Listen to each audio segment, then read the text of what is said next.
औज़ुबिल्लाहिमिनश्शैतानिर्रजीम बिस्मिल्लाहिर्रहमानिर्रहीम अस्सलामु अलैकुम वरहमतुल्लाहि वबरकातुहू। आपका मेज़बान अज़हर अली बेग आप लोगों की खिदमत में हाज़िर है। जनाब अली, उम्मीद पे दुनिया कायम है और हर इंसान एक दूसरे के साथ उम्मीदें बांधे इस दुनिया में बैठ कर दुनिया को में मसरूफ़ रहकर दुनिया को चला रहा है, बढ़ा रहा है। और जो असल सिलसिला जो जोड़ना है वो ऊपर वाले कायनात जिसने पूरी दुनिया को तख्लीक़ किया है और सुबह के आगाज़ में आज हम मौजूद और अल्लाह का शुक्र अदा करते हैं कि एक दिन हमें और मिला, खैर आफियत के साथ हम उठे और चल कर यहाँ आ गए और आप जो है हमें देख रहे हैं। सिटी 21 की खुसूसी नशरियात सिटी एट 10 सुबह के आगाज़। सुबह का मज़ा ही एक अलग होता है, बचपन से लेके अब तक का सफ़र बड़ा ज़बरदस्त होता है और हर मोड़ पर जो है वो दिन बड़ा मज़ेदार होता है। बचपन की लाइफ का अगर देखी जाए तो स्कूल लाइफ की वो सारी चीज़ें, अगर हम अपने बचपन की बात याद करें तो वो PTV का ज़माना, मुस्तसर सैनतार साहब का मॉर्निंग शो और वो जिस तरीके से कहते थे चलो तुम्हें कार्टून दिखाऊंगा तुम चले जाना, वो सारी बातें, फिर उसके बाद सारी सिलसिले, फिर वो दिन का आगाज़ और फिर सारी ख़बरें, गैस वगैरह सब चीज़ें। तो ये भी हमारी एक छोटी सी कोशिश है हमारे चैनल के तवज्जुह से आपके लिए कि हम जो है आपके लिए एक खूबसूरत सा प्रोग्राम तख्लीक़ करते हैं अपनी टीम के हमरा, जाके आप जो है बैठ कर ताज़ा तरीन ख़बरें जो है ऑथेंटिक ख़बरें, मोबाइल फ़ोन सोशल मीडिया का ज़माना है, वैसे तो आपको सारी ख़बरें पहले से मिल जाती हैं, आप बहुत एडवांस हो चुके हैं, लेकिन ये कि उस एडवांसमेंट को मज़ीद कहते ना कि मोहरा लगा देना है, पक्का कर देना कि यार आया कि ख़बर सुननी है, तस्दीक करनी है तो यार इसको कैसे किया जाए, तो चैनल लगा दिया जाए। तो हमारा चैनल आज आपकी खिदमत में बहुत सी चीज़ें लेकर आ रहा है। हमारे साथ सीनियर रिपोर्टर्स भी होंगे, तबसरे भी होंगे उन ख़बरों के ऊपर जो आपने सुनी हैं और जो कुछ तब्दीलियाँ आ रही हैं, जो मसाइल से दो चार हैं, कुछ चीज़ें मसाइल रहते हैं, बस अल्लाह ताला के साथ मामला बना के रखिए, दोस्ती कीजिए, जैसे आप दोस्तों से दोस्ती रखते हैं इसी तरह अल्लाह ताला से दोस्ती बना के रखें। ऐसी कि मत पूछे कैसी क्या पाकी, दोस्तों की ज़रूरत ही ना पड़े, किसी ताल्लुकात की ज़रूरत ना पड़े। और आज जुम्मे का दिन है, जुम्मतुल मुबारक, अल्हम्दुलिल्लाह खूबसूरत दिन, खूबसूरत आज सब लोग रमा दमा हैं। और बचपन में हम सुनते थे कि जब वो दुआ होती थी, जब वो सुबह 6 बजे तिलावत कुरान पाक का आगाज़ होता था तो इसमें दुआ होती, वो दुआ भी मुझे आज बड़ी याद आती है, वो सारे सिलसिले कि हम जो है वो किस सिलसिले को बढ़ाना है। जुम्मे की नमाज़ से पहले अपने कारोबार को तर्क कर देना है और नमाज़ के अल्लाह ताला रुजू करना है, सजदा रोज़ होना है, सजदा करना है, अल्लाह को याद करना है कि ये दुनिया सब कुछ है तो उसके दम से है, बस हमने ताल्लुक़ात उसके साथ बनाने हैं। तो आज जो है जुमे का दिन है, तो उसी एतबार से हमने कुछ चीज़ें थोड़ी सी हमारी टीम ने तरतीब देने की कोशिश की है आपके लिए। मेरी कोशिश होगी आपके साथ रहेगा क्योंकि आपका हमारा साथ बड़ा ख़ास है, क्योंकि मैं अगर बोल रहा हूँ तो आपके लिए और आप सुन रहे हैं हमारे लिए, और हम दोनों का साथ वही है, जब साथ होता है तो चीज़ें कहीं ना कहीं से निकल जाती हैं। तो सदक़े की अहमियत और फ़वाइद आप वैसे तो हर मुसलमान फ़र्ज़ को पता ही है, लेकिन उसको रिमाइंड करना बहुत ज़रूरी है हमारे लिए कि हम जो है बहुत से लोग जो हैं आंखें बंद कर लेते हैं, डरते हैं, खामोश हो जाते हैं, सवाल बहुत सारे उठते हैं, क्या ये होना चाहिए, क्या ऐसे होना चाहिए। मौलवी साहब करीबी आलिम से, मुफ्ती साहब से पूछते हैं और जो कन्फ्यूजन होती है वो आप उसको क्लियर करते हैं। अच्छी बात है, कहीं कन्फ्यूजन हो पूछ लेना चाहिए, कम ना हो ज़्यादा हो जाए, किसी की राह में, किसी की यतीम के लिए, मिस्कीन के लिए, किसी की मदद कर रहे हो तो ऐसा ना हो कि आप कैलकुलेटेड करके काम करें, क्योंकि कैलकुलेटेड तो नहीं करना चाहिए अल्लाह के राह में देते हुए। मैं समझता हूँ कि इंसान जो है ख़ता का पुतला है और इंसान जितनी इबादत कर, जितने सजदे कर, जितना दे दे अल्लाह की राह में, तो वो मैं नहीं समझता कि शायद वो पूरा अल्लाह कबूल करने वाला है। वैसे तो हम अल्लाह नोज़ बेटर कि हम कितना कर रहे हैं, कैसे कर रहे हैं, अल्लाह उसको कबूल फ़रमाए, हमारी इबादतों को कबूल फ़रमाए, हमारी छोटे छोटे सजदों को अल्लाह ताला कबूल फ़रमाए और हमारी हर नमाज़ों को, और हमें अल्लाह ताला 5 वक्त का नमाजी बनाए। हम अक्सर बेशतर लापरवाही के शिकार दुनियावी काम में इससे मशगूल हो जाते हैं कि इसके बाद जो है हमें अपना आप भी नज़र आता है, उसके बाद दूसरा नज़र, फिर हम जब परेशान होते तो फ़ौरन से अल्लाह ताला कुछ कीजिए। तो अल्लाह ताला को याद रखें, हर वक्त याद रखें, अल्लाह ताला से दोस्ती कर लीजिए, जैसे अपने दोस्तों से, जैसे अपने पेरेंट्स से आप दोस्ती करते हैं ना, अम्मी से कहते हैं, अबू से कहते हैं, किसी बड़े बुज़ुर्ग से कहते हैं, ऐसे आप अल्लाह ताला से दोस्ती रखें। हमारे पेरेंट्स हमें कहते थे कि दोस्ती रखनी है उस परवरदिगार से रख लो, सारे काम तुम्हारे, तहज्जुद की नमाज़ अदा करो, उसके बाद फिर तुम देखो हमारे मामलात कैसे सही, लेकिन दिल से रिश्ता होना चाहिए। यही नहीं कि सतही अल्फाजी चुनाव नहीं, बल्कि दिल से रिश्ता हो, नमाज तहज्जुद अदा कीजिए, उठिए और फिर देखें आपके मामलात ज़िंदगी कितने आराम से हल होने शुरू हो जाएंगे। और जो आप चाहेंगे, जिस तरह आप अपने पेरेंट्स से बचपन में मांगा करते थे ना, बाबा ही मुझे ये चाहिए, अम्मी मुझे ये खाना है, या अम्मी मुझे वो दिलाते हैं। बचपन में अपने ईद की शॉपिंग करनी हो तो स्कूल की किताबें लेनी हो, सारे मामलात, तो वो सब हम इसी तरीके से अगर आप अल्लाह ताला से एक दफ़ा मांगना शुरू कर देंगे, यकीन जानिए एक दफ़ा अमल करके देखिएगा मेरी बात पे, और ये आजमाई भी बात है। और फिर आप देखें अल्लाह ताला रास्ते कितने आसान बनाते हैं। फिर आपको किसी के ताल्लुकात की ज़रूरत ही नहीं पड़ेगी। कहीं मुश्किलात का सामना अगर हो रहा होगा तो आप बोलेंगे यार ये कैसे हल हो गया, मैं तो सोच रहा था बड़ी मुश्किल होगी, आज इंटरव्यू देना है, आज फला रास्ते से जाना है, कोई मसला ना आ जाए तो फला चीज़ मेरे पास है नहीं है, ये सब चीज़ें होती हैं। तो ये सब चीज़ों के साथ साथ जो है ये इन चीज़ों को भी अल्लाह ताला के सारे जो अरकान हैं, नमाज, रोज़ा, ज़कात, हज, तो इनके ऊपर भी हमें अमल पैरा होते हुए इस्लामी उसूलों के मुताबिक भी इस्लाम मुसलमान हैं हम, और हमें जो है दुनिया के साथ साथ जो है इस पे, क्योंकि आखिरत ईमान पे हमारा ख़ात्मा, हमारी ये दुआ है। तो आज का जो है हमारा टॉपिक सदका जो है की अहमियत पर थोड़ा सा मैं थोड़ी कोशिश करूँगा, बाकी आपका साथ होगा। असरी माशरे में बसने वाले लोग मुख्तलिफ़ तरह के माशी और नफ्सियाती मसाइल का शिकार हैं, जहाँ पर किताब और सुन्नत ने उन मसाइल के हल के लिए हवाले से बहुत ही खूबसूरत तदाबीर बयान किए हैं, जिनमें से एक अहम तदाबीर अल्लाह ताला के रास्ते में अपने माल को ख़र्च करना है। जैसा भी मैं बता रहा था कि अल्लाह की राह में ख़र्च करें, जितना ख़र्च करें। ये ना सोचें कि यार मेरी तनख्वाह कम है, मेरे पास आमदनी कम आ रही है, प्रॉफिट कम हो रहा है, तो नहीं यार, वो अल्लाह ताला ही तो कर रहे हैं आपको। कैसे? जैसे मैंने कहा सुबह आँख खुल गया अल्हम्दुलिल्लाह, आज चल कर आ गया अल्हम्दुलिल्लाह, हमारा आगाज़ हो गया अल्हम्दुलिल्लाह। तो ये हम नहीं कर रहे, ये अल्लाह के हुक्म के सब चीज़ें सिस्टमेटिक हैं, सब सिस्टम चल रहा है। इबादतों के लिए फ़रिश्ते बहुत थे। तो जनाब अल्लाह ताला सूरह सबा की आयत नंबर 39 में इस बात का ऐलान फरमाते हैं कि और जो तुम माल खर्च करते हो कोई चीज़ तो वो एवज़ देता है, यानी कि तुम दोगे तो तुम्हें मिलेगा और उससे ज़्यादा दुगना मिलता है, और वो सबसे बेहतर रिस्क देने वाला है। इसी तरह अल्लाह ताला सूरह बकरा की आयत नंबर 274 में इरशाद फरमाते हैं कि वो लोग जो खर्च करते हैं अपने माल और रात दिन छुपा कर और अलानिया तौर पर, तो उनके लिए उनका अजर है और उनके रब के पास है। इसके बरअक्स अपने माल को ना खर्च करने वालों के लिए अल्लाह ताला ने सूरह माऊन की आयत नंबर 123 में इरशाद फरमाया है और ज़िक्र किया है, आपने देखा कि जो झुटलाता है यौम जज़ा को, तो ये वो शख्स है जो धक्के देता है यतीम को और तरगीब नहीं देता मिस्कीन को खाना खिलाने पर।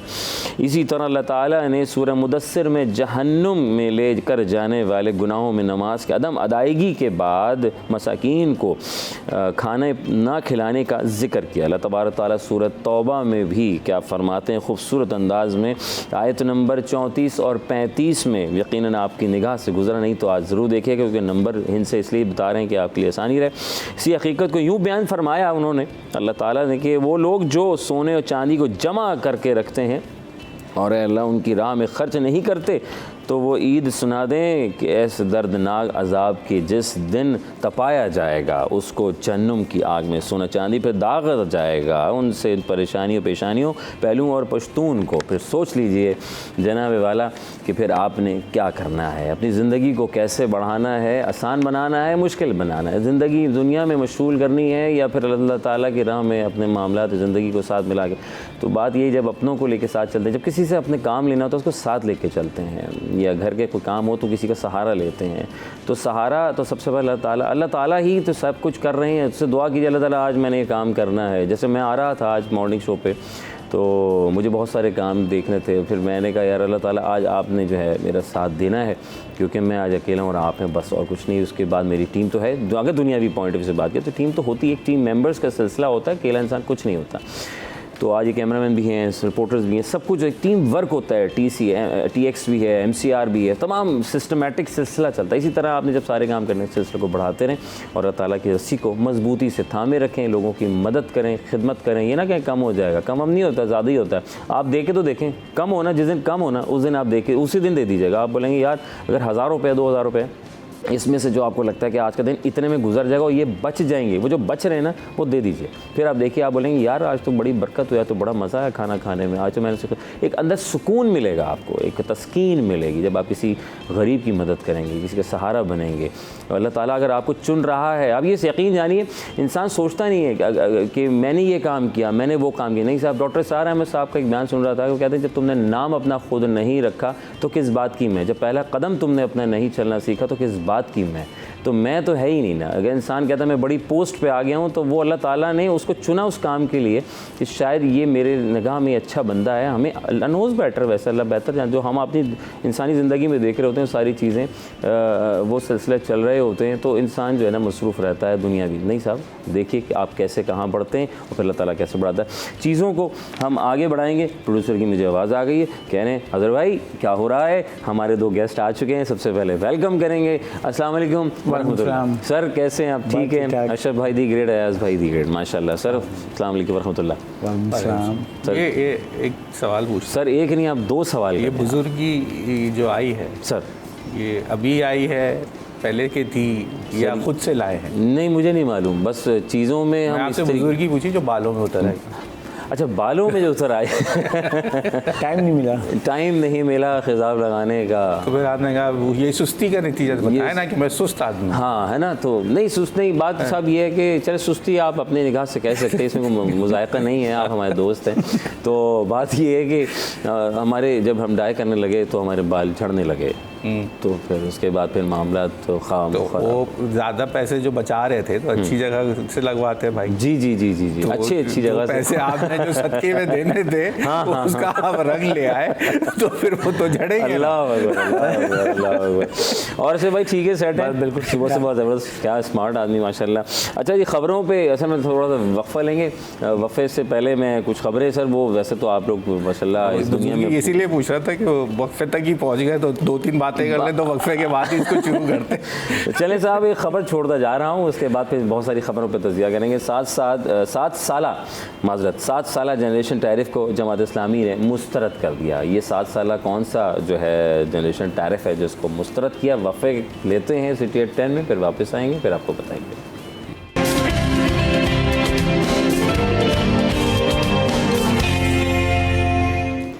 Welcome back once again city at 10। आपका मेज़बान अज़हर अली बेग आप लोग खिदमत में हाजिर है। और वक्त से पहले हम आपको ख़बर देकर गए थे जनाब अली, क्योंकि सुबह का आगाज़ है, आज हमारा आपका साथ है और यही साथ को आगे लेके चलेंगे।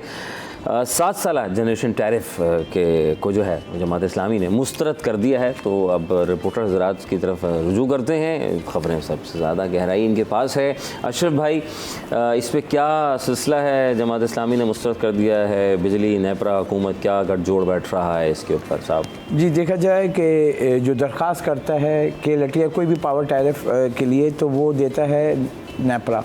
अब अगर हमें समझना होगा कि इस मुल्क में जो भी पावर जो कंपनीज़ हैं जो बिजली फराहम कर रही हैं, लेस्को है, फेस्को है, ये सारे, तो उसमें एक प्राइवेट एंटिटी सिर्फ के इलेक्ट्रिक है।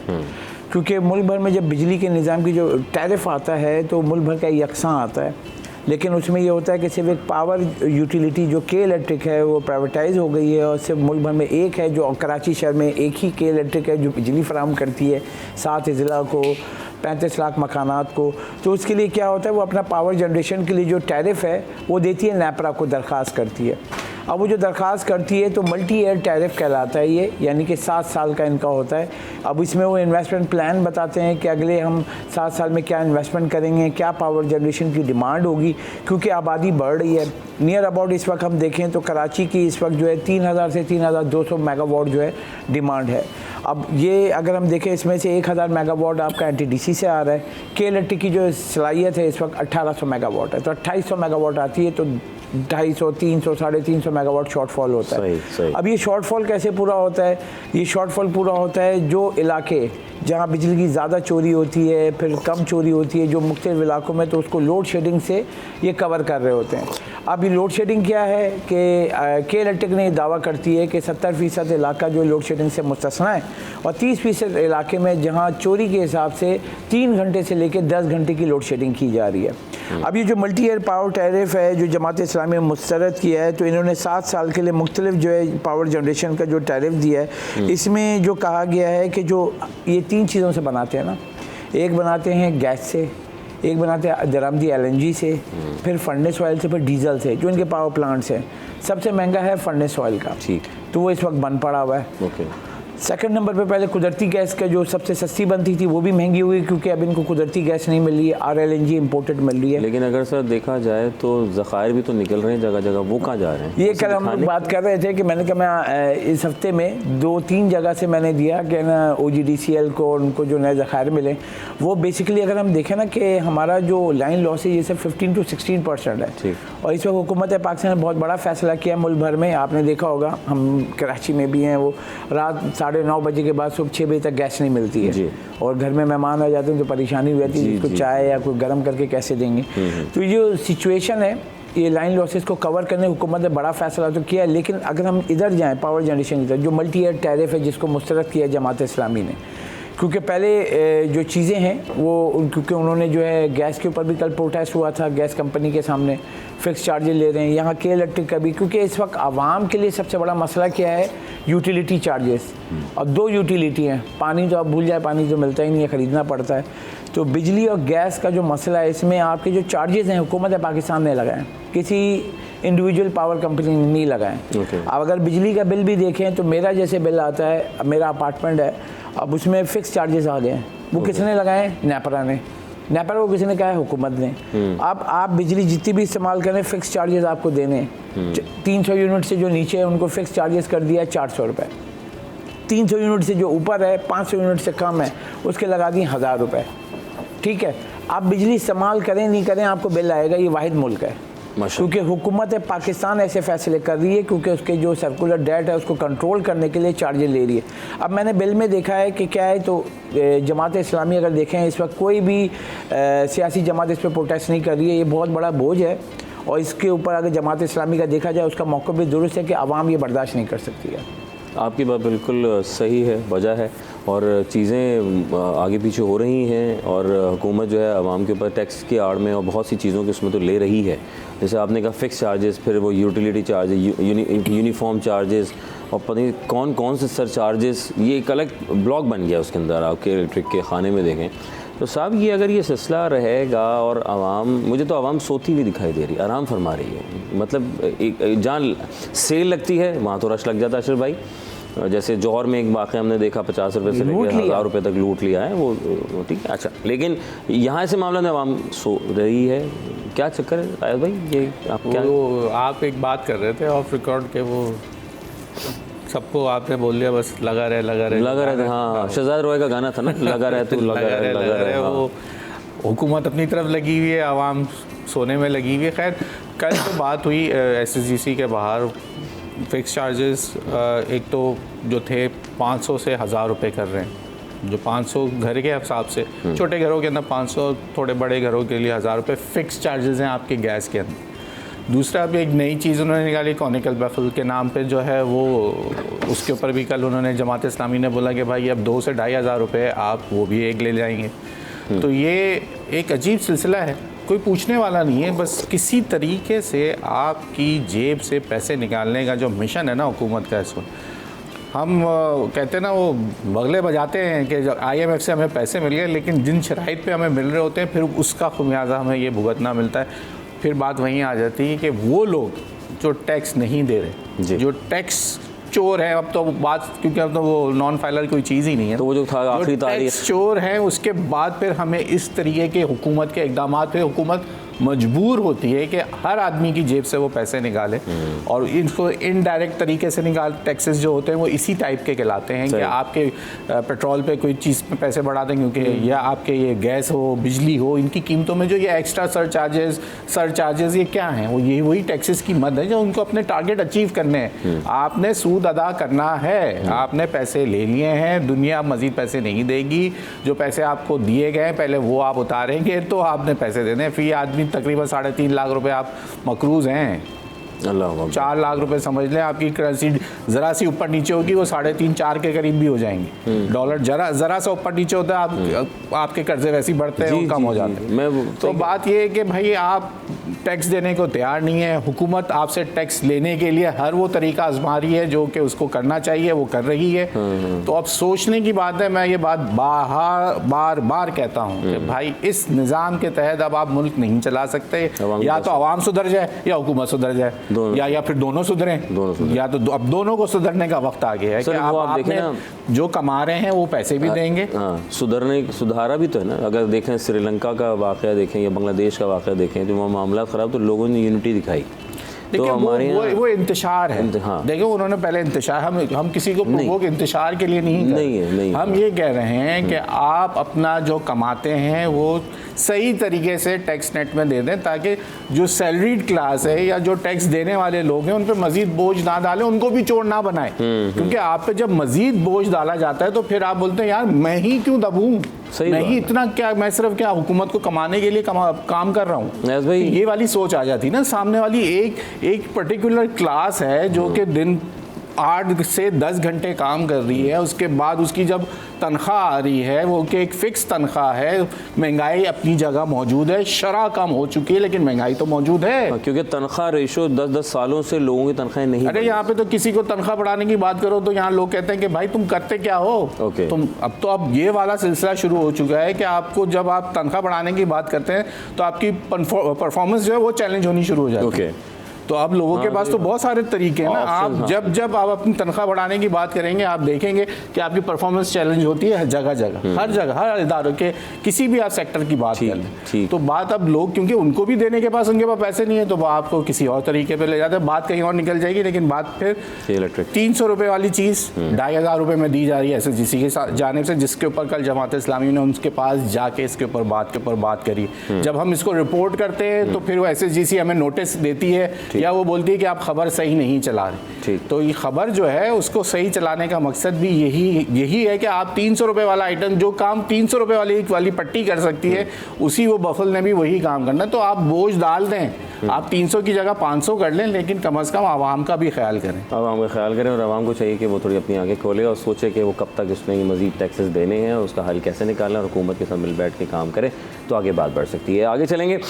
IG सिंध गुलाम नबी मेमन की ज़ेर सदारत सेंट्रल पुलिस ऑफिस कराची में अहम इजलास हुआ, जिस इजलास में चीनी शहरियों की सिक्योरिटी, अगवा, बरातावान, मंशियात माफियाज के खिलाफ एक्शन, मफरूर इश्तिहारी मजलूमान की गिरफ्तारी के हवाले से गुफ्तगू। अशरफ भाई, सबसे पहले आपकी तरफ। जी, देखा जाए अगर हम देखें, चाहे तमाम फेडरेशन हाउस हो, कराची चैम्बर हो, बिज़नेस कम्युनिटी हो, शहरी हो, सिक्योरिटी और अमन अमान की सूरत पर कंसर्न्स हैं। साथ ही देखें, अभी आपको बताऊँ कि टैक्स पर नुमाइश चल रही है और उसमें गैर मुल्की मंदूबीन आए हुए हैं। अदर साहब, अगर आप देखें 500 गैर मुल्की मंदूबीन आए, तो अगर आप जाएँ ना एक्सपो सेंटर में, सिक्योरिटी आप देखें, उनको लाने के लिए और उनको भेजने के लिए जो चीज़ें इक़दाम किए जाएँ, तो कंसर्न्स है ना जी। अब आप देखें, एक हादसा हुआ था एयरपोर्ट के पास, ब्लास्ट होता है। अब वो हमारे मेहमान हैं और वो यहाँ पे, अब क्योंकि पाकिस्तान के दोस्त कम दुश्मन बहुत हैं और पाकिस्तान को डीरेल करने के लिए आप देखें ना कोई वाक़या हो।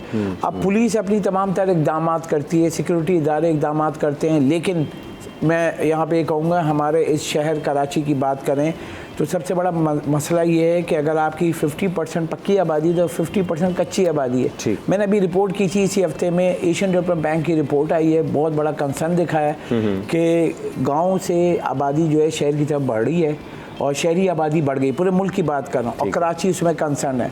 और 50% क्योंकि वो कह रहे हैं यहाँ पे घर नहीं है, 3 लाख 3.5 लाख घर सालाना बनने चाहिए, तो लाख से भी कम बन रहे हैं। तो कंसर्न ये कच्ची आबादी बढ़ रही है, अनरजिस्टर्ड घर हैं कच्ची आबादी के, जहाँ लोग कौन रह रहा है, कहाँ से आया है, हमें नहीं पता है।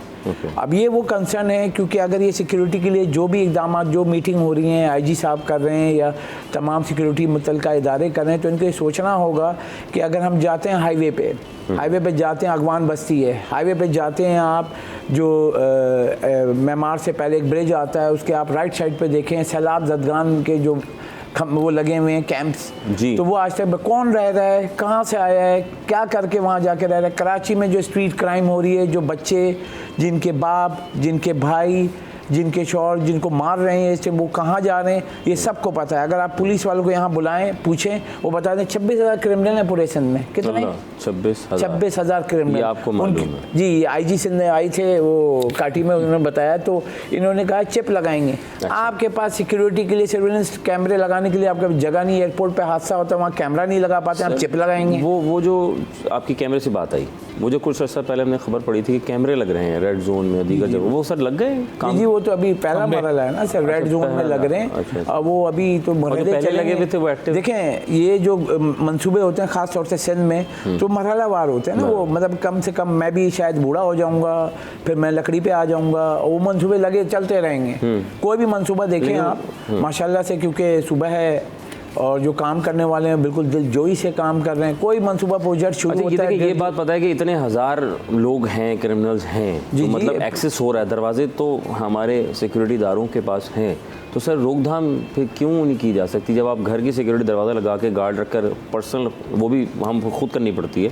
तो सर ये क्यों नहीं हो सकता? इसमें कोई मुश्किल तो नहीं? देखिए ना, मैं अपने बताऊं, घर में मेरी अम्मी अभी भी तक जी, अभी अम्मी मेरी बहनों के पास हैं, वो अभी तक जो है जब बात होती है फ़ोन पे तो क्या कहती हैं पता है? घर दरवाज़ा बंद कर दिया।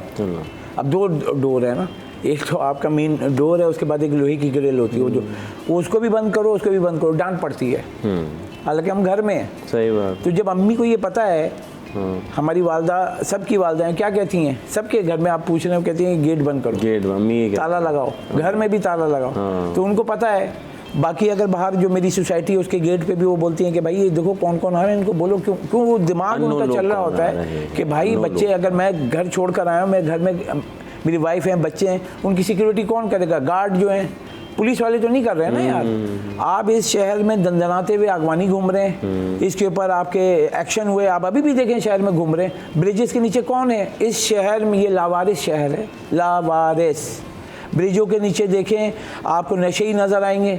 आप लाहौर में जाएं, इस्लामाबाद में जाएं, किसी भी शहर में जाएं आप, मैं इस्लामाबाद और लाहौर जाता रहता हूँ, आप भी जाते हैं। जी। कहीं नज़र आया आपको? नहीं, मुझे, मैं भी। ये वाहिद शहर है क्योंकि ये सिटी कराची सिटी है, कराची सिटी है तो यहाँ कुछ भी हो सकता है। ब्रिजों के नीचे देखें आपको नशे ही नज़र आएंगे, ब्रिजों के वो निकाल रहे हैं लोहे, वो कहाँ नज़र आएंगे? कराची में हर चीज़ होगी, मिलेगी यहाँ पे। कराची से बड़ा शहर है, इसको संभालना है, कैसे संभाले तो हमारे इदारे और हुकूमती एतबार से देखेंगे।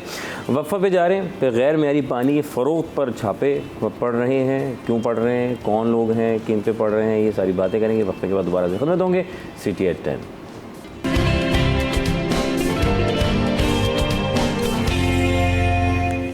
Welcome back once again city at 10। आपका मेज़बान अज़हर अली बेग आप लोग खिदमत में हाजिर है, और सिलसिला चल रहा है, वक्त पड़ रहा है, और वक्त की कदर करना बहुत ज़रूरी है क्योंकि वक्त वापस नहीं आएगा। जनाब अली अमल पैरा होना है, मिलजुल के साथ रहना है, यूनिटी का मुजाहरा करना है, यूनिटी फेथ और discipline. Quaid e Azam Mohammad Ali Jinnah founder of Pakistan ने ये बात कही, और हम इस पर अमल पैरा कितना है कितना नहीं है। वैसे सॉरी मैं अक्सर बेशतर जब वो हम और आप प्रोग्राम करता हूँ तो मैं अक्सर एक यूथ में हमारा तो उठना बैठना ज़्यादा है, तो हम सवाल करते हैं कहते सर वो कहीं गई हुई है, घूमने के लिए गई हुई है, कोई कहते नहीं लोग कर रहे हैं इसको। डिसिप्लिन, फेथ एंड ये सब तीनों वर्ड हमारे क़ायद-ए-आज़म मोहम्मद अली जिन्ना ने फरमाए थे। तो सर ये चीज़ें तो मुझे, ये जो आप हम डिस्कस कर रहे हैं, अफसोस की बात है, इसमें तो सबका अमल दखल है ना, आवाम का भी है, सिक्योरिटीदारों का भी है, हुकूमत पाकिस्तान का भी, सबका ही है।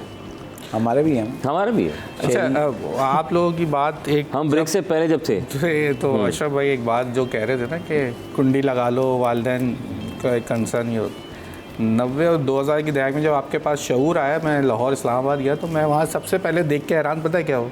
गेट का साइज़, छोटे छोटे गेट खुले हुए, दीवारों का साइज छोटी दीवारें। आपकी बाउंड्री आज भी वहाँ छोटी अभी भी है, और अभी भी मौजूद है। हालांकि मलिर कैंट में आप जाएं अभी भी है, तो मलिर कैंट छोड़े ना सर, उसकी बात करें। मैं बात कर रहा हूँ शहर की।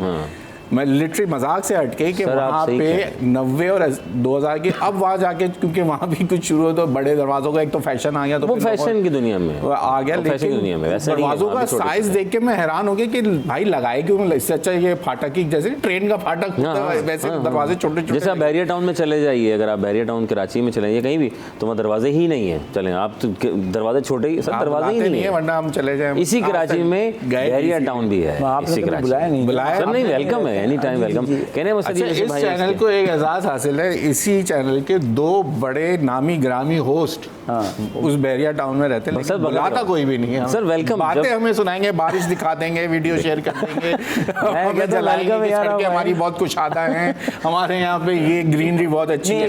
कैसे होगी हमें पता कुछ नहीं सर, बात ये है कि मेरे घर से तकरीबन 150 किलोमीटर 200 किलोमीटर दूर आपका घर है। जी जी जी, अब हम आने वाले अब बने। अब आप जब मुझे दावत देंगे जब ही रिस्क मैं अभी लाइव प्रोग्राम में दावत दे रहा हूँ, आप मोस्ट वेलकम दोनों भाई के लिए खाना पे हाजिर हूँ। मेरे घर, आपने दरवाजे की बात की तो मैं दरवाज़ा नहीं है इसी शहर कराची में, इसी शहर कराची में जब आप इमिग्रेशन की लाइन में लगते हैं तो सारी मामला सीधे वहाँ, हर बंदा ऐसा हो जाता है ज़बरदस्त। हम बताएं यार बड़े डिसिप्लिन आगे लोग हैं, बड़ी यूनिटी के साथ पासपोर्ट लेके खड़े होते हैं लाइन, क्योंकि उनको पता है ना।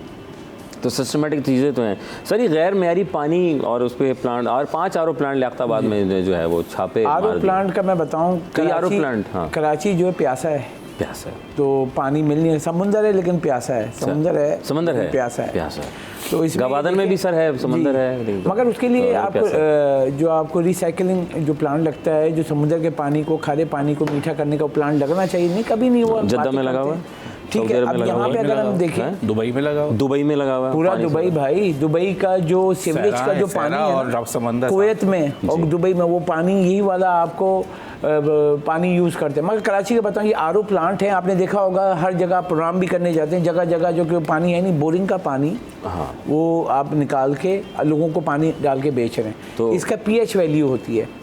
तो सिंध फूड अथॉरिटी ने लियाकताबाद में छापा मारा शिकायतों पे, क्योंकि लोग पानी पी रहे थे तो उनको पेन हो रहा था, क्योंकि पानी ज़्यादा, पीएच वैल्यू जब ज़्यादा होती है तो आपको जो जितना हार्ड वाटर होगा ना, यानी हम हार्ड वाटर किसी में कहते हैं खारा पानी, अब पानी की जो नमकियात है उसको पीएच वैल्यू में डिटरमाइन करते हैं। तो वो लेबॉर्ट्री भी लेके गए, यानी जो मोबाइल लेबॉर्ट्री थी वहाँ जाके टेस्ट भी किया। तो सिंध फूड अथॉरिटी ने जाके जो 7 आरओ प्लांट के पानी चेक किए, 7 में से 5 के पानी गैर मेयारी निकले, गैर महफूज निकले।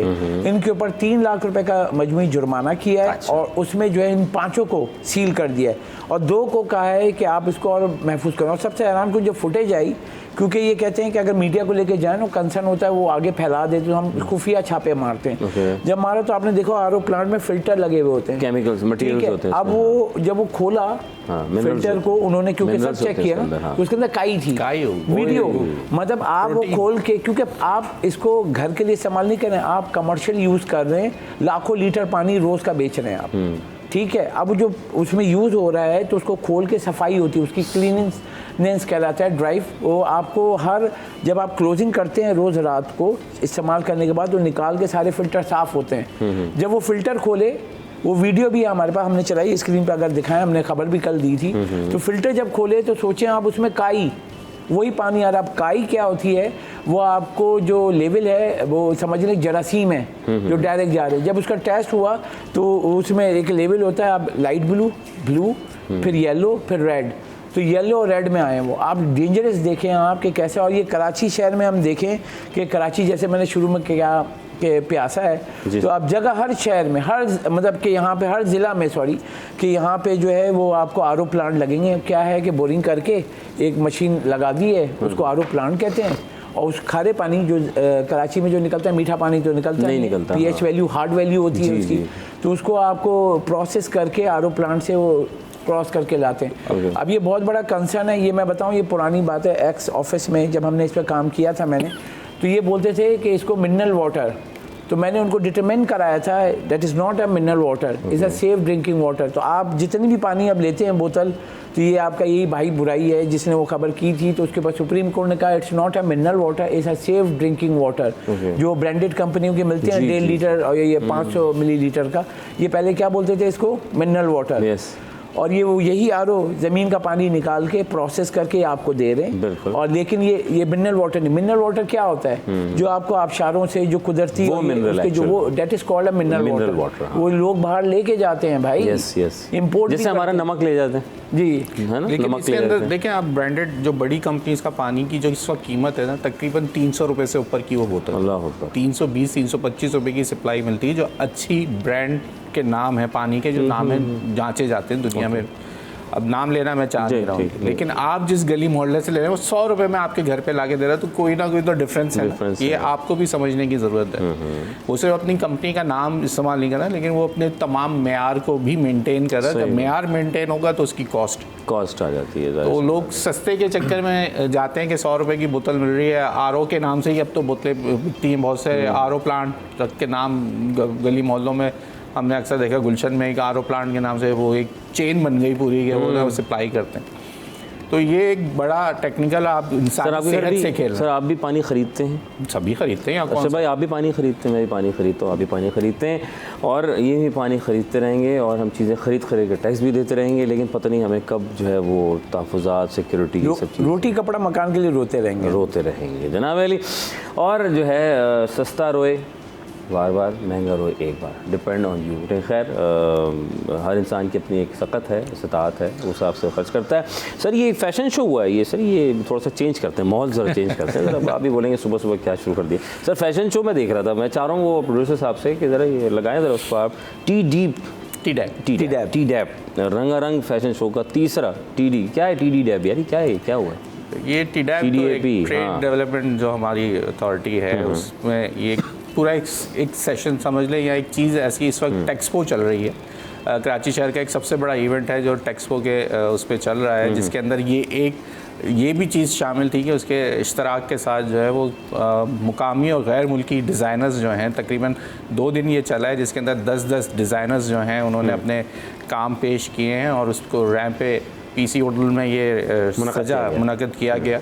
2 रोज़ा ये था, जिसके अंदर अच्छा इसमें इमर्जिंग वो भी स्टूडेंट्स भी ऐसे इन्होंने इसमें शामिल किए थे पूरे पाकिस्तान से, जो शॉर्ट लिस्ट हुए, जिसमें से 5 के करीब जो हैं उन्होंने अपने जो इंस्टीट्यूट्स में जिन्होंने फ़ैशन डिज़ाइनिंग के कोर्सेज़ किए, वो उनको भी ये प्लेटफॉर्म जो है फ़राहम किया गया, और वो अपने काम को उन्होंने पेश किया और बहुत सराहा गया है। सर बड़े डिफरेंट टाइप के हम इसमें देख रहे हैं। सर भाई आप भी देख रहे हैं कि बड़े डिफरेंट टाइप के इसमें ड्रेसेस हैं बड़े जी, तो इसमें आप ज़रा रोशनी डालें। नहीं देखें ना कि जो आपका टेक्सटाइल डिज़ाइनिंग है उसको भी इसमें फोकस किया गया है। जो आपके डिज़ाइनर्स होते हैं फैशन के, उनके भी टॉप डिज़ाइनर इसमें शामिल हैं, और बाहर की, क्योंकि सबसे इम्पोर्टेंट चीज़ गैर मुल्की मंदूबीन, ये मुझे आपको नहीं दिखाया है सर, ये हैं जो आपके बाहर के ख़रीदार हैं गैर मुल्की, उनको ये दिखाया गया कि वो कपड़ा पहन के कैसे लग रहा है ना, वो डिज़ाइन कैसा लग रहा है, वो लग रहा है। अगर हमारी जो यहाँ पे फैशन वॉक जो हुआ है, और उसके अंदर फैशन शो जो देख रहे हैं हम मुकामी होटल में हुआ है, PC में हुआ है, PC में हुआ है मुसलसल, क्योंकि जो एक्सपो ये चलती रहेगी, आज जो इसकी प्रेजेंटेशन भी है, तो इसके ऊपर ये दिया जा रहा है कि यहाँ पे कहा गया है ये जो टेक्सपो है, टेक्सटाइल लेदर नुमाइश जो है इंटरनेशनल, इसमें कहा गया $80 करोड़ के आपको ऑर्डर मिलने के उम्मीद है। अच्छा। अब इसको अगर कोई चीज़ बेचनी है, तो कोई चीज़ होती है अगर आप लेके बैठे हुए हैं, उसको अगर आप बेचें सही तरीके से, तो प्रॉपर प्लानिंग के साथ, तो प्रॉपर प्लानिंग क्या है कि आप टेक्सटाइल अगर बेचने जा रहे हैं, लेडीज़ का, जेंट्स का, बच्चों का, तो इसको आप फैशन शो के लिए, और ये भी एक बहुत अच्छा है TDAP का कि इससे पहले जितनी भी अगर आप नुमाइश देखें, तो अगर वो कपड़े की बात होती है तो उसमें आपको फैशन शो ज़रूरी इंटर कराते हैं, बिल्कुल ऐसे, और वो बहुत सॉफ्ट इमेज के साथ जो आपको ख़रीदार है उसको अट्रैक्ट भी करता है।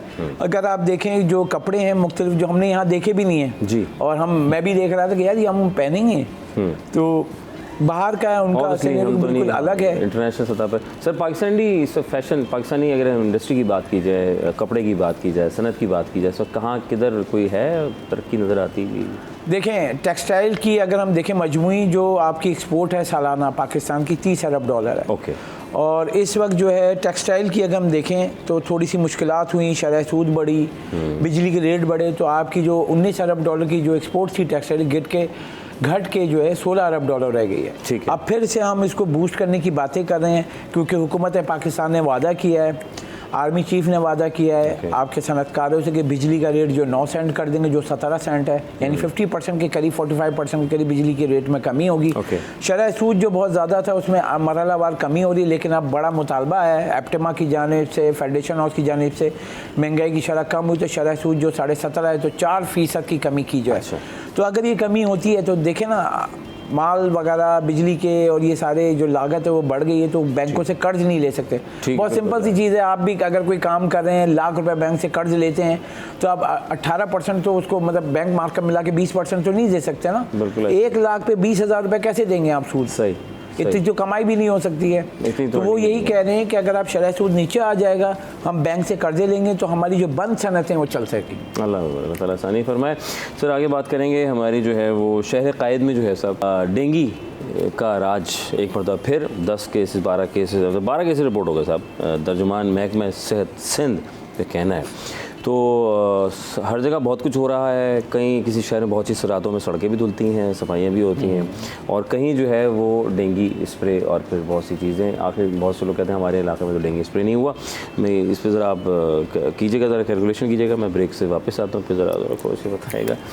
तो वफ़ा लेंगे, वफ़े के बाद दोबारा खिदमत होंगे, फिर जानते हैं कि आखिर डेंगी ख़त्म क्यों नहीं हो रहा, क्या वजह क्या है। वफ़ा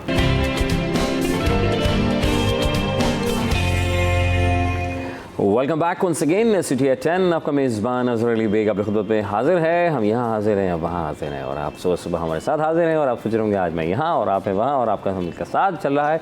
जुम्मतुल मुबारक का दिन है, जल्दी प्रोग्राम रैप अप करना है, फिर नमाज जुमा अदा करना है। सर डेंगी फिर सर मतलब 12 केसेस का आ जाना, ये हर थोड़ी देर बाद कम हो जाना, फिर कुछ नई बीमारी का आ जाना, ये सब क्या हो रहा है? रोज़ाना की बुनियाद पर हम इस पर बात कर रहे हैं। अब देखिए, कुछ चीज़ें जहाँ हुकूमत की जिम्मेदारी है वहाँ आपकी भी जिम्मेदारी, शहरियों की भी जिम्मेदारी है। अपनी ज़िम्मेदारी को समझें।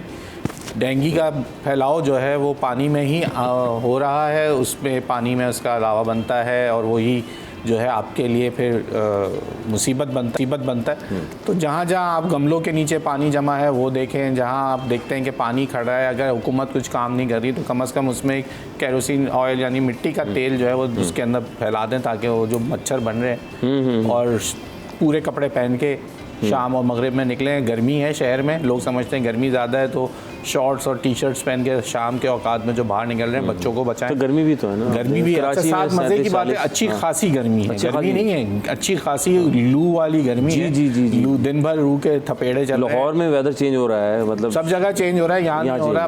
कहा जा रहा है वही समंदरी हवाएं फिर बंद हैं, अभी तक वो बहाल नहीं हो पा रही। तो तमाम वही सिलसिले हैं कि आपको अपनी एहतियात अब खुद करनी है। जहाँ हम तो बोल बोल के थक गए, अगर इदारे काम नहीं कर रहे तो आप अपनी एहतियात कर लें, पूरे कपड़े पहन लें। शाम के औकात में अपने घर के पास वो ग्लोब जला लें, या वो लगा लें, लिक्विड लगा लें, कुछ एहतियात कर लें, ताकि मच्छरों से दोस्ती कर लें कि हमें ना काटें।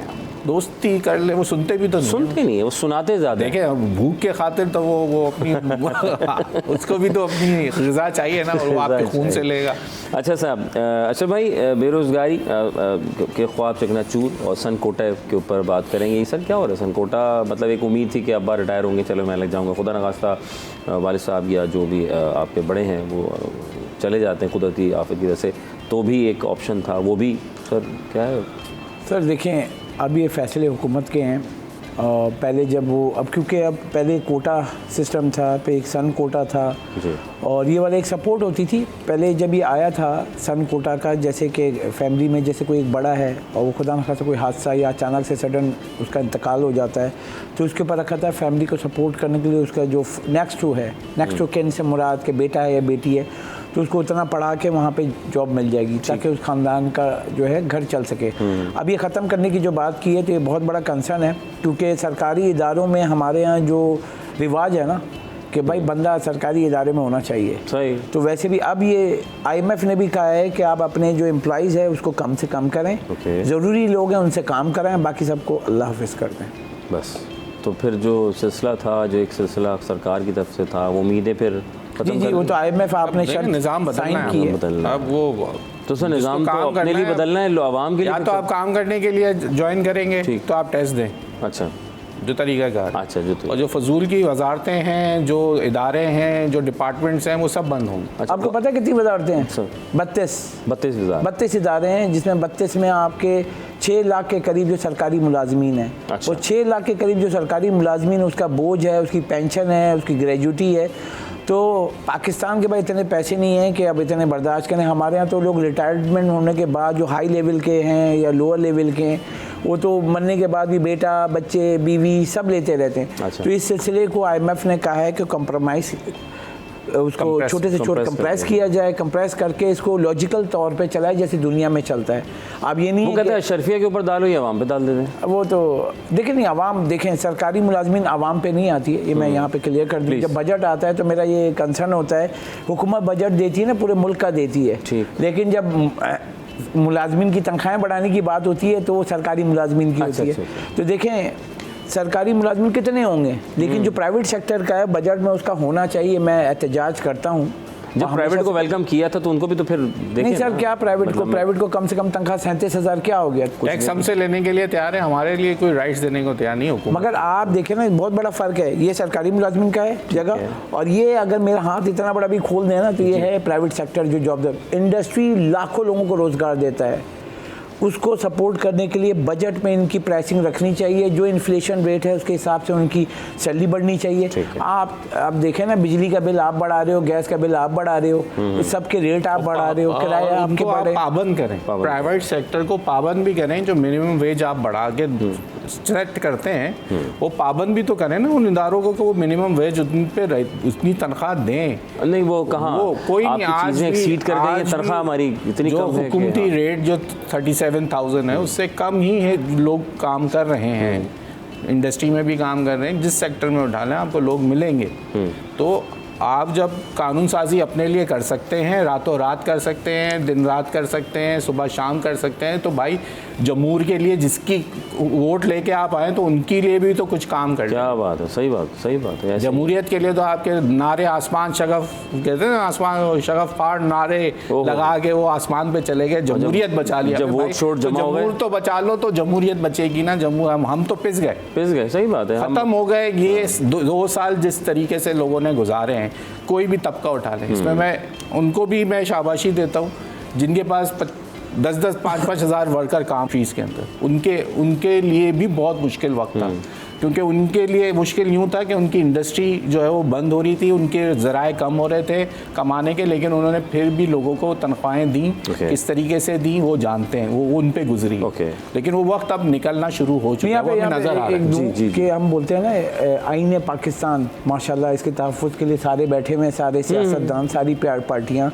वहाँ बोलते हैं कि आईन पाकिस्तान में लिखा हुआ है कि जो हुकूमत होगी वो आवाम को रोटी, कपड़ा, मकान यानी यूटिलिटी समेत सब कुछ, पानी, सड़कें, सब कुछ देगी। तो ये माशाल्लाह जो गवर्नमेंट कर रही है अपना आईनी तरमीम की, तो आवाम के लिए कुछ तरमीम के लिए काम कर ले। ठीक है, जो ये काम है चीज़ें, पानी, बिजली, गैस, ये आपकी ज़िम्मेदारी है हुकूमत पाकिस्तान की, जो वहाँ बैठ के हमारे टैक्स के पैसे से सारी अयाशियाँ कर रहे हैं, वो कन्वर्ट करें, अपनी अयाशियाँ कम करें, वो पैसे लगाएं आवाम पे। देखें आपके जो आबादी का जो 50% है गुर्बत की लकीर से नीचे है। गुर्बत की लकीर क्या, इतनी आमदनी नहीं कर सकता है जो उसको अवेल कर सके चीज़ों को।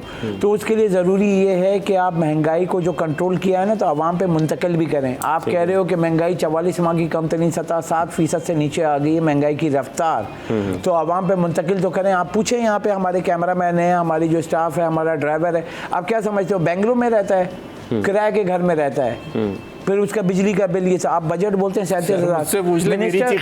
मिनिस्टर को बैठाएं, फाइनेंस मिनिस्टर को बैठाएं, उनसे पूछें कि 37,000 हम देते हैं, मैं दूंगा, मैं 37,000 दूंगा। उसको बोलूँगा चला के दिखाए भाई, किराया भी दे, बिजली का बिल भी दे, गैस का बिल दे, बच्चों को पढ़ाए, अपना घर का राशन भी लाए। मतलब इस 10 उंगलियों में जो 10 उंगलियाँ हैं, आज की दवा भी ला के दें, ये सब चीज़ें हैं, वक्त की कमी है और दिल बर्दाश्त हो जाता है। सर आपका बेहद शुक्रिया, जज़ाकल्लाह। बहुत सी मुझे अंदाज़ा हो रहा था, मैंने कहा जरा हौले वाले वो हम ब्रेक के बाद डिस्कस कर लेते हैं। आप दोनों का बहुत अशरफ भाई, अयाज़ भाई, आपका बहुत शुक्रिया, जज़ाकल्लाह। खुश रहें, आबाद रहें। आप लोगों ने साथ दिया और आपने हमारा साथ दिया। वफ़ा लेते हैं, वफ़े के बाद दोबारा हाज़िर खिदमत होंगे सिटी एट 10।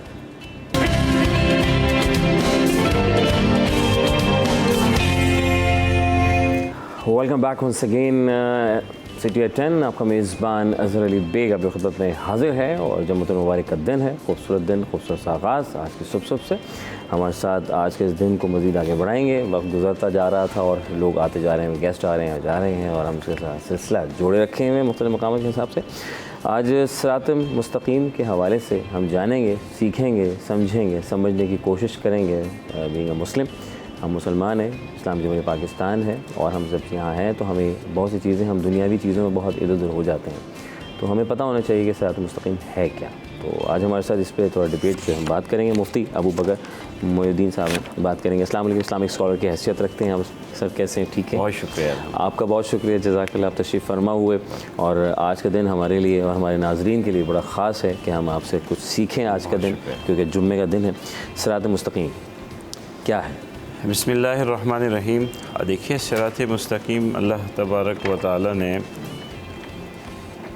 सूरह फ़ातिहा उस सूरत में जिसे हर नमाज में हर रकात में पढ़ने का हुक्म दिया, और गोया कि एक मग़ज़ है कुरान मजीद का, उसमें एक बहुत बड़ा हिस्सा इस सिरात मुस्तकीम को दिया, जहाँ अल्लाह तबारक व तआला ने एक दुआ से इसका आगाज़ किया कि हमें हिदायत हो, हमें बतलाया कि हमें मांगना चाहिए, उसकी अहमियत जतलाई कि इहदिना सिरातल मुस्तकीम, कि हमें या अल्लाह रहनुमाई फरमा एक सिरात मुस्तकीम की तरफ।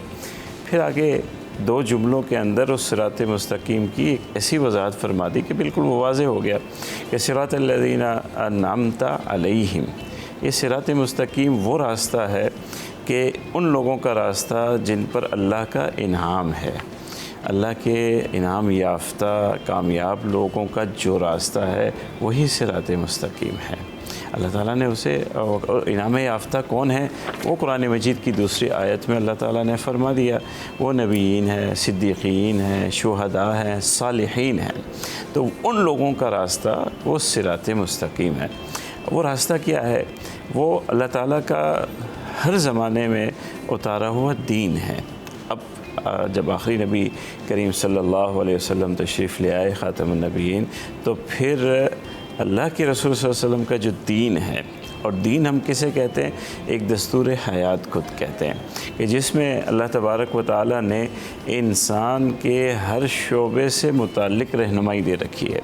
इंसान का ज़िंदगी में मुख्तलिफ़ ताल्लुकात हैं, ताल्लुक़ मा अल्लाह है, ताल्लुक़ माल खल्क़ है, वालिद से ताल्लुक़ है, औलाद से है, अहलिया से है, रिश्तेदारों से है, उसके अपने कारोबार से है, माशरत से है, मईशत से है, इंसाफ से है। इन सारी चीज़ों के अंदर हमें क्या बिलीव रखने हैं, हमें क्या अमल करना है, और हमें किस रवैये से आगे बढ़ना है, ये पूरी रहनुमाई हमारी दस्तूर हयात दीन इस्लाम में मौजूद है। हम उसे मुख्तलिफ़ नामों से जानते हैं, कभी हम उसे शरीयत कह देते हैं, कभी हम उसे सुन्नत कह देते हैं, कभी हम उसे दीन कह देते हैं, कभी हम उसे फ़िक़्ह कह देते हैं। तो ये सब एक ही चीज़ों के मुख्तलिफ़ पहलुओं से नाम हैं। तो गोया कि जो दीन हमारे पास है वो सिरात मुस्तकीम है, और उस दीन के अंदर आपकी ज़िंदगी का हर लम्हा और आपकी ज़िंदगी के हर रुख के लिए रहनुमाई मौजूद है। अल्लाह के रसूल सल्लल्लाहु अलैहि वसल्लम ने इस सिरात मुस्तकीम को मज़ीद इस तरह से वाज़ेह फरमाया कि हदीस मुबारका हुज़ूर सल्लल्लाहु अलैहि वसल्लम ने एक लंबी सीधी लकीर खींची और उसके साथ आड़ी दर्जी कई लकीरें खींची और फरमाया कि ये रास्ता सीधा रास्ता है, और इसके अलावा जितने भी रास्ते हैं वो रास्ते इस सीधे रास्ते से हट करके हैं। तो गोया कि हमें तालीम दी कि अगर हम अपनी ज़िंदगी में, चाहे वो हमारे सामने सवाल खड़ा हुआ हमारी माशरत के बारे में, हमारी ख़ानदानी रवैयों के हवाले से, हमारी इबादत के हवाले से, हमारे कारोबारी मामलात के हवाले से, तो हमारी कामयाबी का सीधा रास्ता जो हमें कामयाबी, चैन, सुकून की तरफ ले जा सकता है, वो रास्ता है कि जब हम अल्लाह और उसके रसूल से रहनुमाई लें और उस पर अमल करें। अगर हम इस रास्ते को छोड़ देते हैं किसी भी मामले में, लिबास ही का मामला क्यों ना हो, एक आम सी बात है ना लिबास, तो लिबास के मामले में भी हमारे पास रहनुमाई मौजूद है। अच्छा। हम उस रहनुमाई को अगर इस्तेमाल करेंगे, अखलाक का मामला है, माशरत का, ख़ानदान का, इबादत का, अकायद का, जब हम अल्लाह और उसके रसूल की रहनुमाई को जानेंगे, पढ़ेंगे, समझेंगे और उसके मुताबिक अमल करेंगे, तो वो सिरात मुस्तकीम है और उसी में हमारी कामयाबी है। उसे छोड़ करके जिस रास्ते की तरफ आप जाएंगे तो वो सिरात मुस्तकीम से हटा हुआ है, वो अल्लाह के नज़दीक सीधा रास्ता नहीं है। तो ये सिरात मुस्तकीम की एक मुख्तसर सी मैंने आपके सामने वजाहत रखी है। तो साहब, आपको लगता है कि आज के इस दौर में कितना मुश्किल है चलना इस पे? क्या लग रहा है, लोग कहाँ चल रहे हैं? देखिए, अगर आप चलना चाहें तो सबसे आसान वही रास्ता है। ठीक, अगर आप चलना चाहें, लेकिन अगर आप चलना ही नहीं चाहते तो फिर हज़ार बहाने हैं, अल्लाह फिर आपके लिए मुश्किल है। अल्लाह हो। वरना आज के दौर में अगर आप सिरात मुस्तकीम पर चलने की अहमियत को समझ जाएं और अपनी ज़िंदगी में उसे अपना लें, तो आज की ज़िंदगी के जितने मसाइल हैं उन सब से आपकी जान छूट जाएगी। बेशक। आज हमारे यहाँ तंगी है, परेशान है हर शख्स, घर में बच्चियाँ हैं, शादी के लिए परेशान है, कितने खर्चे हैं, जहेज़ का खर्चा, ये खर्चा, वो खर्चा, नमूद और नुमाइश। अब सिरात मुस्तकीम में चलेंगे तो ये सब चीज़ें वैसे ही छोड़नी पड़ेंगी आपको। जब आप छोड़ करके अल्लाह के रसूल की रहनुमाई पर आ जाएंगे कि सादगी इख्तियार करो, तो फिर आपकी ज़िंदगी क्या आसान नहीं होगी। कारोबार में सादगी है बिल्कुल। अल्लाह ताला ने कहा किसी को धोखा नहीं दो, कोई गलत काम नहीं करो, अल्लाह ताला बरकत पैदा करेगा। जब आप सारे धोखे छोड़ देंगे, आप अल्लाह के रसूल से एक छोटी सी बात की है, इस ज़िंदगी के अंदर सिरात मुस्तकीम ये है कि अपने से ऊपर मत देखिए, अपने से नीचे देखिए। अगर आप सिरात मुस्तकीम पर आ जाएं और अपने से ऊपर देखना बंद कर दें, अपने से नीचे देखना शुरू कर दें, तो आपकी बेचैनी ख़त्म हो गई, आपकी परेशानी ख़त्म हो गई, आपके दिल में तशक्कुर पैदा होगा। कोई भी आप जिस हाल में भी हैं ना, जहाँ भी हैं, आपसे नीचे तो लोग मौजूद हैं ना, उन्हें देखिए आप। एक अल्लाह के नेक बंदे ने कहा कि अगर आपके पास एक टांग नहीं है तो उन्हें देखिए जिनके पास दोनों नहीं है, तो कम से कम आपके पास एक तो है, आप खड़े हो सकते हैं, चल सकते हैं, भाग नहीं सकते, चल सकते हैं। तो सिरात मुस्तकीम पर चलना इंतहाई आसान है, इंतहाई आसान है, आप चलना चाहें तो। अब एक काम यहाँ क्या हो गया है, हवाले से माज़रत चाहूँगा, इसी वजह से कॉलर हैं, हम उसको हम ज्वाइन करते हैं। अस्सलाम वालेकुम वरहमतुल्लाह। वालेकुम सलाम जनाब अली, कैसी यही आज करम कैसे? अल्हम्दुलिल्लाह, जज़ाकल्लाह याही भाई। आज पहले तो मौलाना साहब को सलाम, और भाई आपकी माशाल्लाह अंदाज तो बहुत ही खूबसूरत है, लेकिन मौलाना साहब ने गुफ्तगू की बहुत ही ज़बरदस्त और जाम गुफ्तगू। असल में मेरा जो सवाल है ना उनसे कि सिरात मुस्तकीम करना बहुत लोग करना भी चाहते हैं, लेकिन जैसे आपने कहा कि अगर हम शादी भी अगर मुसलमान में पैसे खर्च करते हैं, दिखाव से खर्च करते हैं, वो हमें सब पता है कि हम शादी करते हैं, लेकिन वो हम अपने इर्द गिर्द के लोगों की प्रेशर की वजह से हम जो है उसको करने पर मजबूर हो जाते हैं, घरवाली मजबूर कर देते हैं, दूसरे लोग मजबूर करते हैं।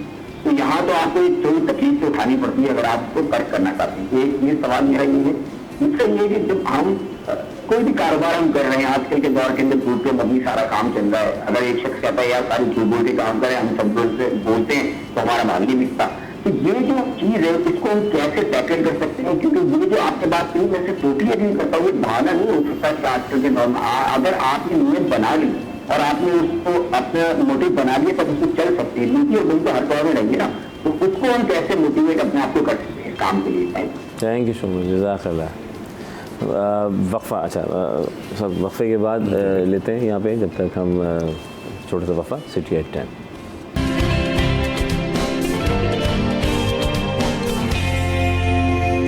Welcome back once again program city at 10। आपका मेज़बान अज़हर अली बेग आप लोगों के में हाजिर है और सिलसिला जारी सारी है। सिरात मुस्तकीम का हमारा टॉपिक है और हमारे साथ मुफ्ती अबू बकर मोहिद्दीन साहब मौजूद हैं, इस्लामिक स्कॉलर की हैसियत रखते हैं। कॉलर थे सर का दो सवाल जो मुझे समझ में आए। पहला सवाल ये कि शादी ब्याह में हमें रिश्तेदारों के लिए और उनके दबाव में कुछ ऐसे काम करना पड़ते हैं, अच्छा, जो शरीयत और सिरात मुस्तकीम से हमें डिवोट कर देते हैं, अलग कर देते हैं। तो ये गोया कि उनके जहन में एक उज़र है या एक वजह है कि जिसकी वजह से हमने इन मामलात में सिरात मुस्तकीम छोड़ दिया है। तो मैं अपने तमाम नाज़रीन से अर्ज़ करूँगा कि ज़िंदगी में कितने काम हम कर रहे होते हैं जिससे लोग हमसे नाखुश होते हैं, मगर फिर भी हम कर रहे होते हैं क्योंकि हमारे पास कोई ना कोई वजह होती है। मेरे बच्चा खुश है, मुझे दुनिया की फ़िक्र नहीं है, मैं करूँगा यही काम।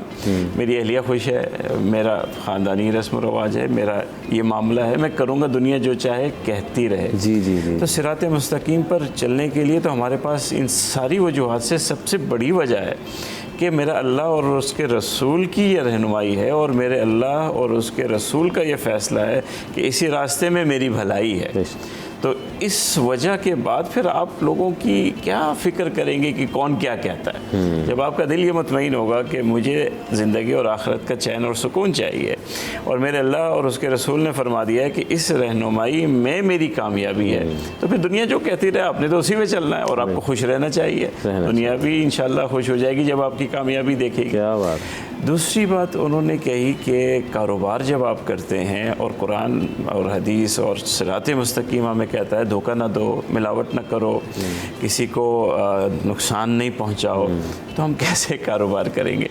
मेरी साथ वाला दुकान वाला मिलावट कर रहा है तो मैं कैसे सादा बेचूं उसी रेट के अंदर और ये सब कुछ हो। ये सारी चीज़ें हमारे नेक लोग जो कारोबार करते हैं उनके जहनों में ये सारी चीज़ें होती हैं।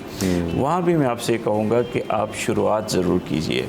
ठीक, ऐसा नहीं है कि कोई मुश्किलात है। आप आज शाम को निकल जाइए, 10 दूध की दुकानों में जाएंगे, एक पे देखेंगे बहुत ज़्यादा भीड़ है, बहुत ज़्यादा भीड़ है कि उसका दूध ही ख़त्म हो जाता है 1 घंटे में। हर मोहल्ले में ऐसी दुकान होती है कि दूध आया और 1 घंटे में ख़त्म हो गया और लोग खड़े हैं। दूध वाला यही कहता है ना कि जब तक मैं मिलावट मतलब नहीं, वो मिलावट जिस दुकानों पे होती है वो बेचारा दूध लेके सारा दिन बैठा रहता है, सारा दिन बैठा रहता है। जिस पे दूध ख़त्म हो जाता है 1 घंटे में, वहाँ लोगों से जाके पूछिए तो वो यही कहेंगे कि बगैर मिलावट के। हाँ, सबसे कम मिलावट वो बर्फ़ डाल देता होगा।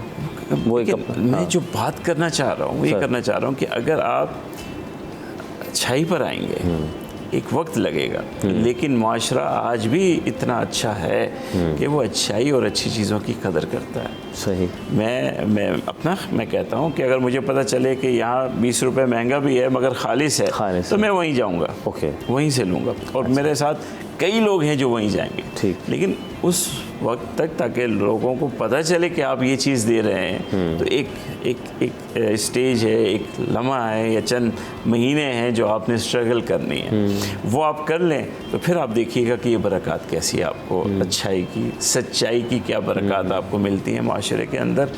और दूसरी बात ये है कि अल्लाह के रसूल सल्लल्लाहु अलैहि वसल्लम ने दुनिया की माल की ज़्यादती का वादा नहीं फरमाया है। ये जो हम सब सोचते हैं ना कि अगर मैं सच बोलने लग गया, मैंने मिलावट छोड़ दी तो माल की ज़्यादती कम हो जाएगी, आपका मुनाफा कम हो जाएगा। आप मिलावट करके हो सकता है कि 1 किलो के अंदर 100 रुपये कमा लें, 200 रुपये कमा लें, और अगर आप सच्चाई से बेचें तो 40 रुपये बचें आपको, तो आपको लगेगा कि मेरा नुकसान हो गया है। मगर बरकत के कॉन्सेप्ट को अगर आप समझ लें और बेबरकती की तबाहकारियों को आप समझ लें तो वो 200 रुपये आपका फ़ायदा नहीं है। वो 200 रुपये जो हराम माल आप घर लेके जाएंगे, किसी को धोखा दे के, किसी के घर आप आग भेज करके, सेहत ख़राब करके किसी की औलाद की, तो आपकी औलाद भी कभी खुश नहीं रहेगी। इन पैसों से वहाँ भी बीमारियाँ आएंगी, वहाँ भी तकलीफ़ें आएंगी। अगर आप 4 लाख रुपए कमा के घर जा रहे हैं और आगे 8 लाख रुपए के खर्चे मौजूद हैं तो आप 4 लाख कर्जदार ही हैं, अल्लाह कर्ज ही है ना, परेशानी है। आपके 4 लाख कमाने का क्या फ़ायदा हुआ? लेकिन अब आप 1 लाख रुपए कमा के जा रहे हैं और आपके खर्चे सिर्फ 40,000 हैं और आप 6,000 एंड में बचाए हुए हैं, तो बताइए वो 4 लाख कमाने वाला बेहतर है या 1 लाख कमाने वाला बेहतर है? इसके पास तो बचत है। तो आज भी हमारे माशरे में ऐसे घराने मौजूद हैं जिनकी आमदन बहुत कम है लेकिन आसूदगी कहीं ज़्यादा है, क्योंकि उनके घर में बरकत है। जब हमने बरकत के कॉन्सेप्ट को पीछे कर दिया है और ज़्यादती को ही सब कुछ समझा है तो हम फिर सोचते हैं कि नहीं जी, दीन पे चलने पे तो नुकसान हो रहा है हमारा। लेकिन आपकी घर से बरकत रुखसत हो रही है, अल्लाह की रहमत रुखसत हो रही है। फिर आप करोड़ों जमा कर लीजिए, आपको सुकून नहीं आएगा, आपको रात को नींद नहीं आएगी। आपके पास पैसे होंगे, आप खा नहीं सकेंगे, आपको शुगर हो जाएगी, आपको बीमारियां हो जाएंगी। दुनिया की सारी नेमतें आपके पास होंगी, जब आप इस्तेमाल ही न कर सकें तो फिर ऐसे कारोबार का और ऐसे माल मता का क्या फ़ायदा है? तो बरकत यकीनन अल्लाह ताला ने सच्चाई में, सिरात मुस्तकीम में चलने पर रखी है और हमें ये फ़ैसला कर लेना चाहिए। और अल्लाह के रसूल सल्लल्लाहु अलैहि वसल्लम का जब ये फरमान है कि यही एक सीधा रास्ता है, चाहे आप कारोबारी हों, चाहे आप घर में हों, चाहे आप दुनिया के साथ मामलात कर रहे हों, इसके छोड़ करके जिस रास्ते को भी आप इख्तियार करेंगे कभी भी फलाह नहीं पा सकेंगे, कभी भी कामयाबी आपको नहीं मिल सकेगी। आप समझ रहे होंगे कि मैंने लाखों जमा कर लिया है, लेकिन आप अपनी ज़िंदगी में बेचैन रहेंगे, कभी भी आपको चैन नहीं मिलेगा। सर, सवाल था हमारे भाई का कि बहुत से लोग फैंसी लाइफ गुजारते हैं, जैसे आपने अर्ज़ किया कि ज़्यादा दुनियावी इन चीज़ों में मशगूल हैं, तो ऐसा बंदा सिरात मुस्तकीम की तरफ यानी वो अपने आप को कैसे रखे? मतलब देखिए, अगर रिज़्क़ हलाल है, ठीक, और अल्लाह ताला की ये तकसीम है, बेशक किसी को देकर के इम्तिहान में डाला है, किसी को न देकर इम्तिहान में डाला है। दोनों इम्तिहान गाह में है, अल्लाह ताला दोनों से बराबर मोहब्बत करता है, मगर पर्चा बदल दिया है, किसी को मालदारी का पर्चा दिया है, किसी को गुर्बत का पर्चा दिया है। अब जिसे मालदारी का पर्चा इस दुनिया में मिला है तो वो अल्लाह की दी हुई हलाल माल की इस नेमत को इस्तेमाल करे। कुरान मजीद में भी है कि जब अल्लाह ताला किसी को कोई नेमत देता है तो तहदीस बिन नेमत के तौर पे आप उसे बयान भी करते हैं, आप उसे इस्तेमाल भी करते हैं। और एक आदमी जिसको अल्लाह ने दे रखा है फिर भी वो फटे कपड़े लेके घूम रहा हो और बच्चों को खाने को कुछ ना दे रहा हो तो अल्लाह उससे राज़ी नहीं है, नाराज़ है। जब मैंने दिया है तो आप क्यों नहीं इस्तेमाल कर रहे? तो अच्छे मानों में उसे इस्तेमाल करना चाहिए, घर उसे उम्दा आला बनाना चाहिए, कपड़े उसके उम्दा आला होने चाहिए, मगर ख़र्च के अंदर इसराफ नहीं होना चाहिए। जैसे लोग कहते हैं कि यार ये तो बड़े पैसे उड़ा रहा है, बड़ा पैसा, इसराफ नहीं होना चाहिए। अल्लाह के रसूल सल्लल्लाहु अलैहि वसल्लम ने मना फरमाया है कि आप खामखा अल्लाह की नेमत को ज़ाया ना करें। उसको आपकी ज़रूरत पूरी हो गई है, आपके भाई को ज़रूरत है, उसकी मदद कीजिए। ज़रूरी नहीं कि आप उसे वैसे ही देने को दिल राज़ी नहीं हो रहा है, देना चाहिए, उसके साथ शराकत दारी कर दीजिए, उसको कोई कारोबार करवा के दे दीजिए, आपकी भी फ़ायदा हो जाएगा, उसका भी फ़ायदा हो जाएगा। तो अल्लाह की ये नेमत आपके पास है तो ये अल्लाह ताला की खुशनुदी हासिल करने के लिए बहुत बड़ी मुआविन और अल्लाह का बहुत बड़ा फ़ज़ल है, मगर आपको इस्तेमाल करने का तरीक़ा आना चाहिए। सर ये बताएं कि हमारे यहाँ कारोबारी शख्सियात काम करती हैं और ज़ाहिर है हालात वाक़यात आपके सामने है सब मुल्क पाकिस्तान में, अपनी रकम को रखवाना बैंक में बेहतर, और फिर उससे बहुत से लोग कहते हैं इस्लामी बैंकिंग में रखा जाए, एक बड़ा सवाल। और इसमें काफ़ी लोगों का अपने थोड़ा कॉन्फ्लिक्ट पाया जाता है, हम अक्सर देखते हैं कि इस्लामी बैंकिंग में रखना, फिर उसमें बहुत से लोग ये कहते हैं कि यार Islami bank connected to end of State Bank of Pakistan, सारे बैंक तो वहीं कनेक्ट होते हैं और वो चल भी सूद पे रहा है बहुत से लोगों का इसमें। तो फिर बंदा कैसे इसको अपना सेव करे, बचे, क्या करे? मतलब देखिए सूद अल्लाह ताला ने जैसे कुरान मजीद में फरमाया ये अल्लाह और उसके रसूल से जंग है और हम तो तसव्वुर ही नहीं कर सकते ठीक कि अल्लाह और उसके रसूल से जंग का कैसे तसव्वुर कर सकते हैं। तो हमारी दुनिया आखिरत की बर्बादी की बात है। तो सूद तो हर हाल में हमें छोड़ना ही है। अब हमारे सामने 3 रास्ते हैं। सूदी बैंकारी जो कह भी रहे हैं कि हम सूदी हैं, सूद कर भी रहे हैं। इस्लामी बैंकारी जो कह रहे हैं कि हम सूद को छोड़ना चाहते हैं, ये गंबल छोड़ रहे हैं, हम इस्लामी बैंकारी की कोशिश कर रहे हैं। और एक ऐसा शख्स कारोबार में जो अपने आप को बचाकर दोनों बैंकों से बचा के घर में बैठा है और अपना दालिया कारोबार चला रहा है। ठीक है। जो सूदी बैंक हैं, जो लोग उसमें मौजूद हैं और उनसे मामलात करते हैं, करंट अकाउंट में पैसे रखने के अलावा, करंट अकाउंट तो एक ज़रूरत है, उसमें अगर आप पैसा रख रहे हैं तो आप कोई सूदी मामला नहीं कर रहे, उससे बैंक से ताल्लुकात रखे जाए कोई मसला नहीं। करंट में सिर्फ करंट अकाउंट में रखने की हद तक कि घर में नहीं रख सकते, आपने वहाँ रख हाँ उसकी इजाज़त है। बाकी अगर मामलात आप बैंकारी कर रहे हैं कि आप उससे पैसे ले रहे हैं अपनी ज़रूरत के और लोन ले रहे हैं, लगा रहे हैं, कारोबारी लोन ले रहे हैं, कैपिटल मनी ले कुछ भी कर रहे हैं, तो फिर अगर आप सूदी बैंकारी से कर रहे हैं तो आपको चाहिए कि वहाँ से निकाल करके इस्लामी बैंकारी में ले आएँ। अच्छा। और अगर आपने अपने आप को महफूज किया हुआ है, ना सूदी में है ना इस्लामी में है, तो फिर आप महफूज ही रहिए। अच्छा, यानी दोनों में से मैं साइड होके साइड अल्लाह ने आपको बचाया हुआ है तो आप बचे ही रहें। तो कदर बेहतर वो है, वो सबसे बेहतर क्योंकि जो हमारे इस्लामी बैंकारी, अब देखिए कोई भी मामले में अगर कोई एक मामला 4 या 5 या 6 वजूहात की वजह से सूदी होता है तो एक बैंक, एक इदारा कोशिश कर रहा है कि वो इस्लामी बैंकारी की तरफ जाए, वो आहिस्ता आहिस्ता करके उन वजूहात को ख़त्म कर रहा है। तो वो 5 वजूहात में से 4 ख़त्म कर चुका है, अभी 1 रह गई। उस एक की वजह से मामला तो फिर भी है ही, लेकिन हम उसे मौका दे रहे हैं कि वो कम से कम एक गन के अंदर पानी साफ़ करने की कोशिश तो कर रहा है ना, एकदम तो नहीं सारा पानी साफ़ हो जाता है। तो आप कहेंगे नहीं जी, तो जो बाल्टी आपने निकाली है वो भी गंदी है तो लिहाजा वो सबसे ज़्यादा गंदा पानी ठीक है नहीं, उसे काम करने दीजिए ताकि कुआं साफ़ हो।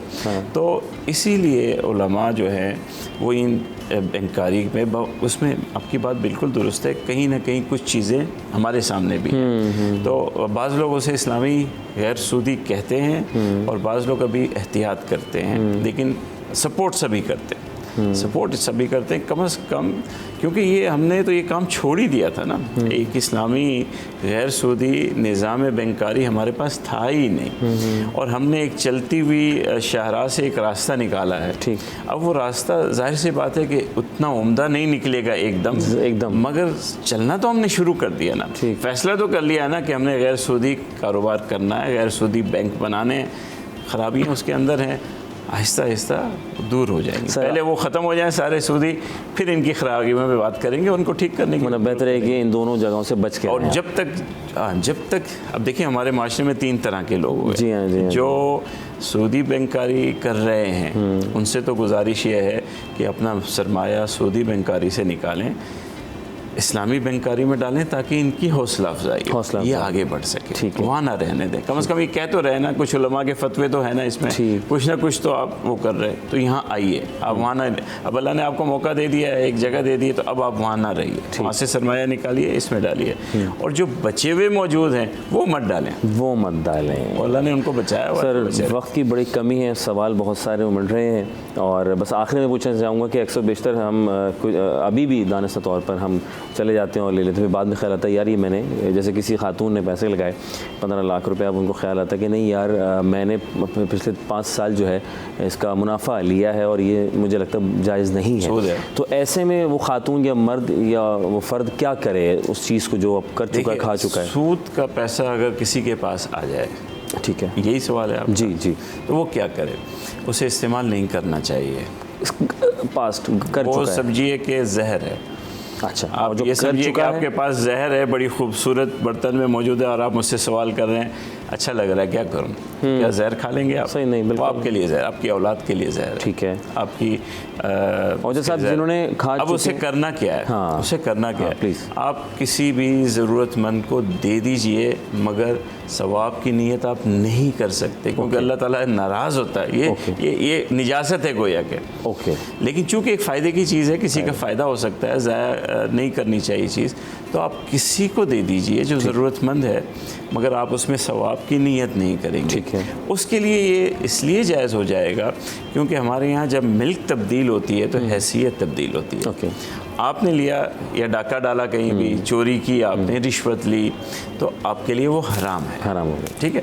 मगर आपने किसी को गिफ्ट दे दिया, अब उसको नहीं पता कि आपने कैसे लिया है, या डाका डाला है या रिश्वत लिया, कुछ भी लिया, नहीं मालूम। तो गिफ्ट तो इंसान को हदिया इस्तेमाल करना जायज़ होता है। अच्छा। उसके लिए वो गिफ्ट हो जाएगा, उसके लिए गिफ्ट हो जाएगा। और ये उसूल हमें हुज़ूर सल्लल्लाहु अलैहि वसल्लम की ज़िंदगी से मिलता है। हुज़ूर सल्लल्लाहु अलैहि वसल्लम सदका, ज़कात, ये चीज़ें इस्तेमाल नहीं करते थे, मगर कोई रिश्तेदार जिनके लिए जायज़ था, उनके पास अगर आ जाता था, उनका वो मालिक बन जाते थे, और फिर वो हुजूर को गिफ्ट किया करते थे, तो हुजूर वो इस्तेमाल कर लिया करते थे। तो मिल्क तब्दील होने से उसकी हैसियत तब्दील हो जाती है। ओके। तो आगे वाले आदमी को जब आपने नहीं बताया और बता दिया, तो उसका भी आपने दरवाज़ा बंद कर। जैसे अक्सर व बेशतर लोग कहते हैं बैंक में जॉब कर रहा हूँ, लेकिन पता नहीं ये सही है नहीं, ले लो आप।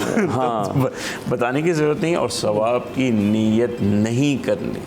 ठीक। आप ये ना कहेंगे मैं सदका कर रहा हूँ, कोई नेक काम करो, समझिए कि मैं अपने ऊपर से ये एक मुसीबत को दूर कर रहा हूँ। सर बहुत बहुत शुक्रिया आपका मुफ्ती अबू बकर मोहिउद्दीन साहब। वक्त कम और सवाल बहुत सारे थे, लेकिन मैंने कोशिश की हमारे तवज्जो से, हमारे प्रोग्राम की तवज्जो से कि आप तक रहनुमाई हो सके। सर जज़ाकल्लाह, खुश रहें, दुआ में याद रखिएगा, इस पर पाकिस्तान के लिए दुआ कीजिएगा। वफ़ा लेंगे जनाब अली, और वफ़े के बाद दोबारा हाज़िर खिदमत होंगे, मज़ीद हमारे साथ गेस्ट होंगे, उनसे गुफ्तगू करेंगे क्या चल रहा है दुनिया में। वफ़ा।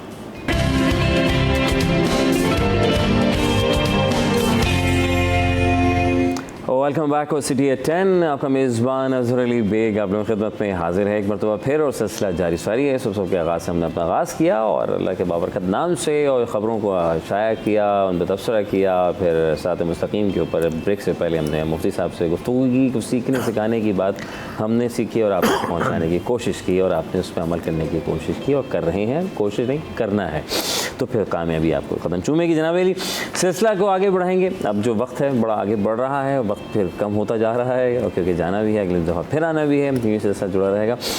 आज 25 अक्टूबर, आज पूरी दुनिया में एक आलमी दिन मनाया जा रहा है। आर्टिस्ट एक बड़ा एक मुनफरद काम जो एक बड़ा आर्टिस्टिक के यानी कि जो मेहनत लगन के साथ किया जाता है और लोग करते हैं, उस पर पजीराई मिलती है। हज़ारों की तादाद में आर्टिस्ट जो है अपनी फ़न जो है वो करते हैं, कराते हैं और फिर उसमें अवार्ड याफ्ता होते हैं, हासिल करते हैं। कहीं 2000 में कहीं ना कहीं था second prize, first prize, third prize, तो फिर कहाँ कोई दुनिया की सारी चीज़ों का मिलना और फिर वहाँ पे आपके हौसला अफजाई का होना और फिर पाकिस्तान का नाम रोशन होना, ये बड़े अल्लाह का बड़ा करम है। तो हमारे साथ ऐसी एक शख्सियत मौजूद है, अल्लाह के करम से पाकिस्तान का नाम इन्होंने रोशन किया है। पाकिस्तान के सीनियर आर्टिस्ट हैं शान रज़ा नकवी साहब, शान अमरूही के नाम से जाने जाते हैं और बेतहाशा इन्होंने दुनिया भर से जो है अवार्ड हासिल किए हैं, पाकिस्तान का नाम रोशन किया है, पाकिस्तान की नुमाइंदगी करते हैं। 25 साल का इनका ख़ास एक्सपीरियंस है, ना सिर्फ बल्कि अवार्ड इन्होंने इंटरनेशनल अवार्ड हासिल किया, नेशनल अवार्ड भी इन्होंने काफ़ी हासिल किया माशाल्लाह, और नेशनल स्टैंडिंग क्लेवरी अवार्ड। सर अस्सलाम वालेकुम वरहमतुल्लाहि वबरकातुहू। सर कैसे हैं आप? ठीक हैं? मैंने कहा सारी बातें मुझसे करने से बेहतर है कि मैं आपसे दू वदू बात की जाए कि पाकिस्तान का आपने नाम रोशन कर रहे हैं और अल्लाह ताला ने आपको चुना है और आप माशाल्लाह 25 साल सर कम नहीं होते। फ़र्स्ट ऑफ़ ऑल वेलकम करेंगे, शुक्रिया अदा करेंगे, आप तशरीफ़ फरमा हुए। आपका भी बहुत बहुत शुक्रिया। बहुत शुक्रिया सर। कैसा सफ़र गुजरा है सर? कैसे 25 साल गुजरे? आर्टिस्ट फील्ड में कैसे आने का इत्तफ़ाक़ हुआ? थोड़ा सा सख्त था। आर्ट हमारे पाकिस्तान के अंदर थोड़ा सख्त है, ठीक है। इसमें स्ट्रगल करनी पड़ती है बहुत ज़्यादा, इसलिए कि हमारे पास इंस्टीट्यूशन इतने ज़्यादा नहीं है। अब काफ़ी इस दौर में आ गए, बड़े इंस्टीट्यूशंस भी हैं। हमारे दौर में इतने इंस्टीट्यूशन नहीं थे। जहाँ से हमने डिप्लोमा किया, कराची स्कूल ऑफ आर्ट से मैंने, north city school of art से मैंने डिप्लोमा किया। उस वक्त आर्ट का इतना ज़्यादा रुझान नहीं था। एक दो स्कूल थे, Karachi school of art, north city school of art, art council में होता था। लेकिन अब यूनिवर्सिटीज़ वगैरह में भी आर्ट को प्रमोट किया जा रहा है, लेकिन सफ़र जो है वो आर्ट का थोड़ा मुश्किल है। और इस स्टेज पे आते आते तो मुझे लगा कि आर्टिस्ट जो है ना वो खुदा की तरफ से ही होता है और परवरदिगार ही उसकी मदद कर रहा होता है। अच्छा, जहाँ स्ट्रगल्स हम कर रहे होते हैं वो उस वक्त हम ये समझ रहे होते हैं कि शायद हमारे साथ कोई ज़्यादती हो रही है, सही, लेकिन वो आपको एक अच्छा आर्टिस्ट बनाने का एक सिस्टम है।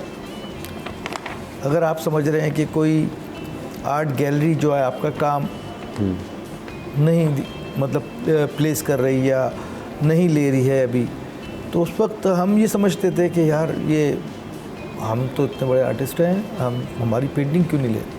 लेकिन अब समझ में आता है वाकई वो हमारा वो काम बहुत हल्का था। अच्छा। बहुत। तो आहिस्ता आहिस्ता आप ग्रोम होते हैं।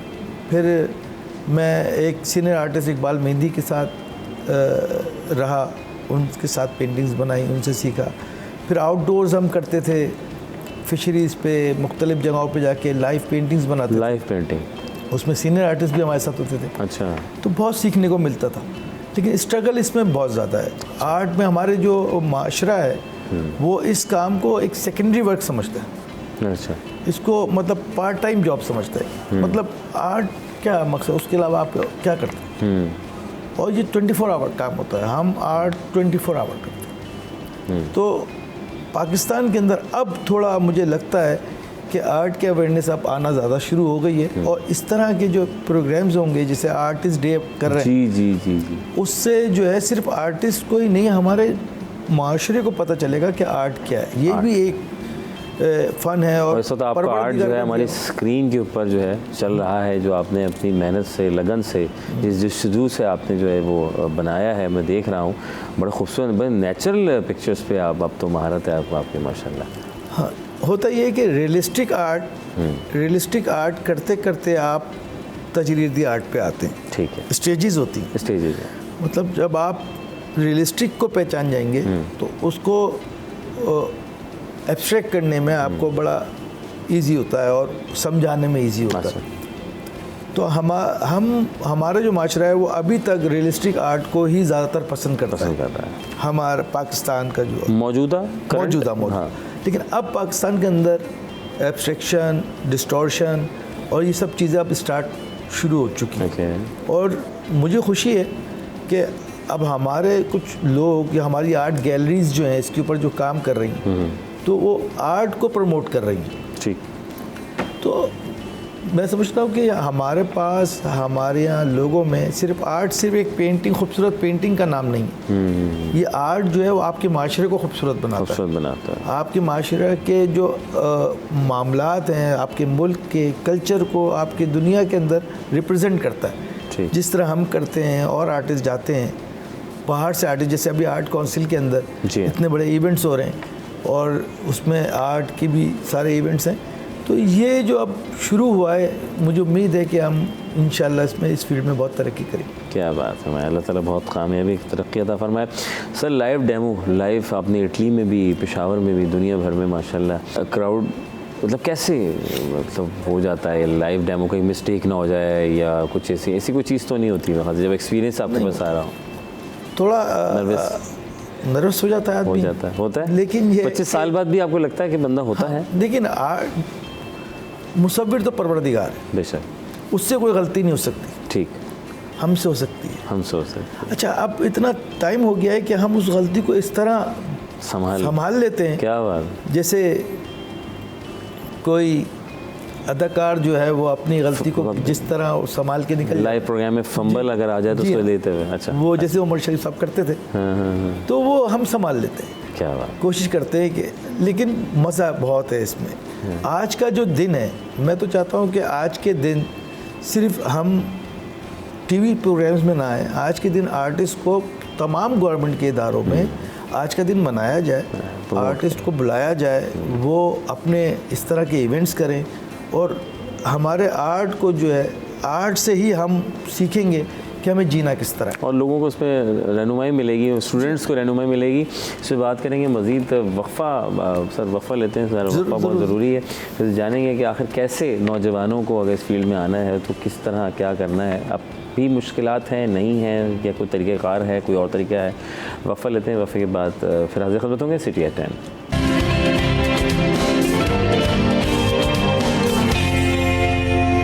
Welcome back once again city at 10 of मेज़बान अज़हर अली बेग आप लोग हाजिर है और हमारे साथ जो है शान रज़ा नफ़ी साहब मौजूद हैं, जिनको शान अमरूहीन के नाम से जाना जाता है और 25 साल का तजर्बा है, लाइव पेंटिंग्स करते आए हैं, अवार्ड याफ्ता की ऐसी बात कर रहे थे।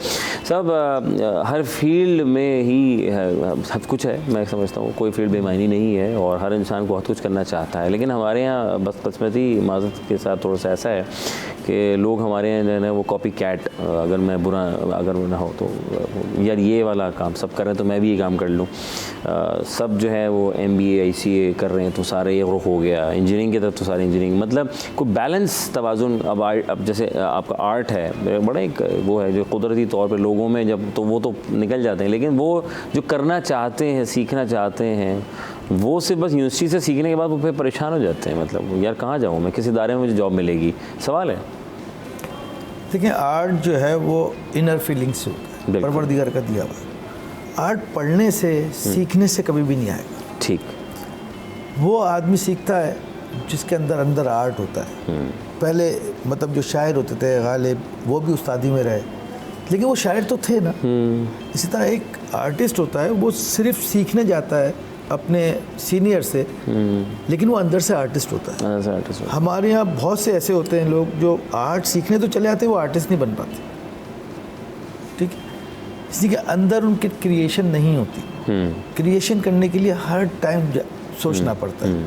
तो हमारे यहाँ पाकिस्तान के अंदर जो आप अब ये कह रहे थे कि कोई MBA करना चाहता है, वो जल्दी पैसा कमाना चाहते हैं, जल्दी एक टाइम पे आप एक चीज़ कमा सकते हैं, या तो पैसा या इज्जत। ठीक, तो आर्ट आपको इज्जत बहुत देता है।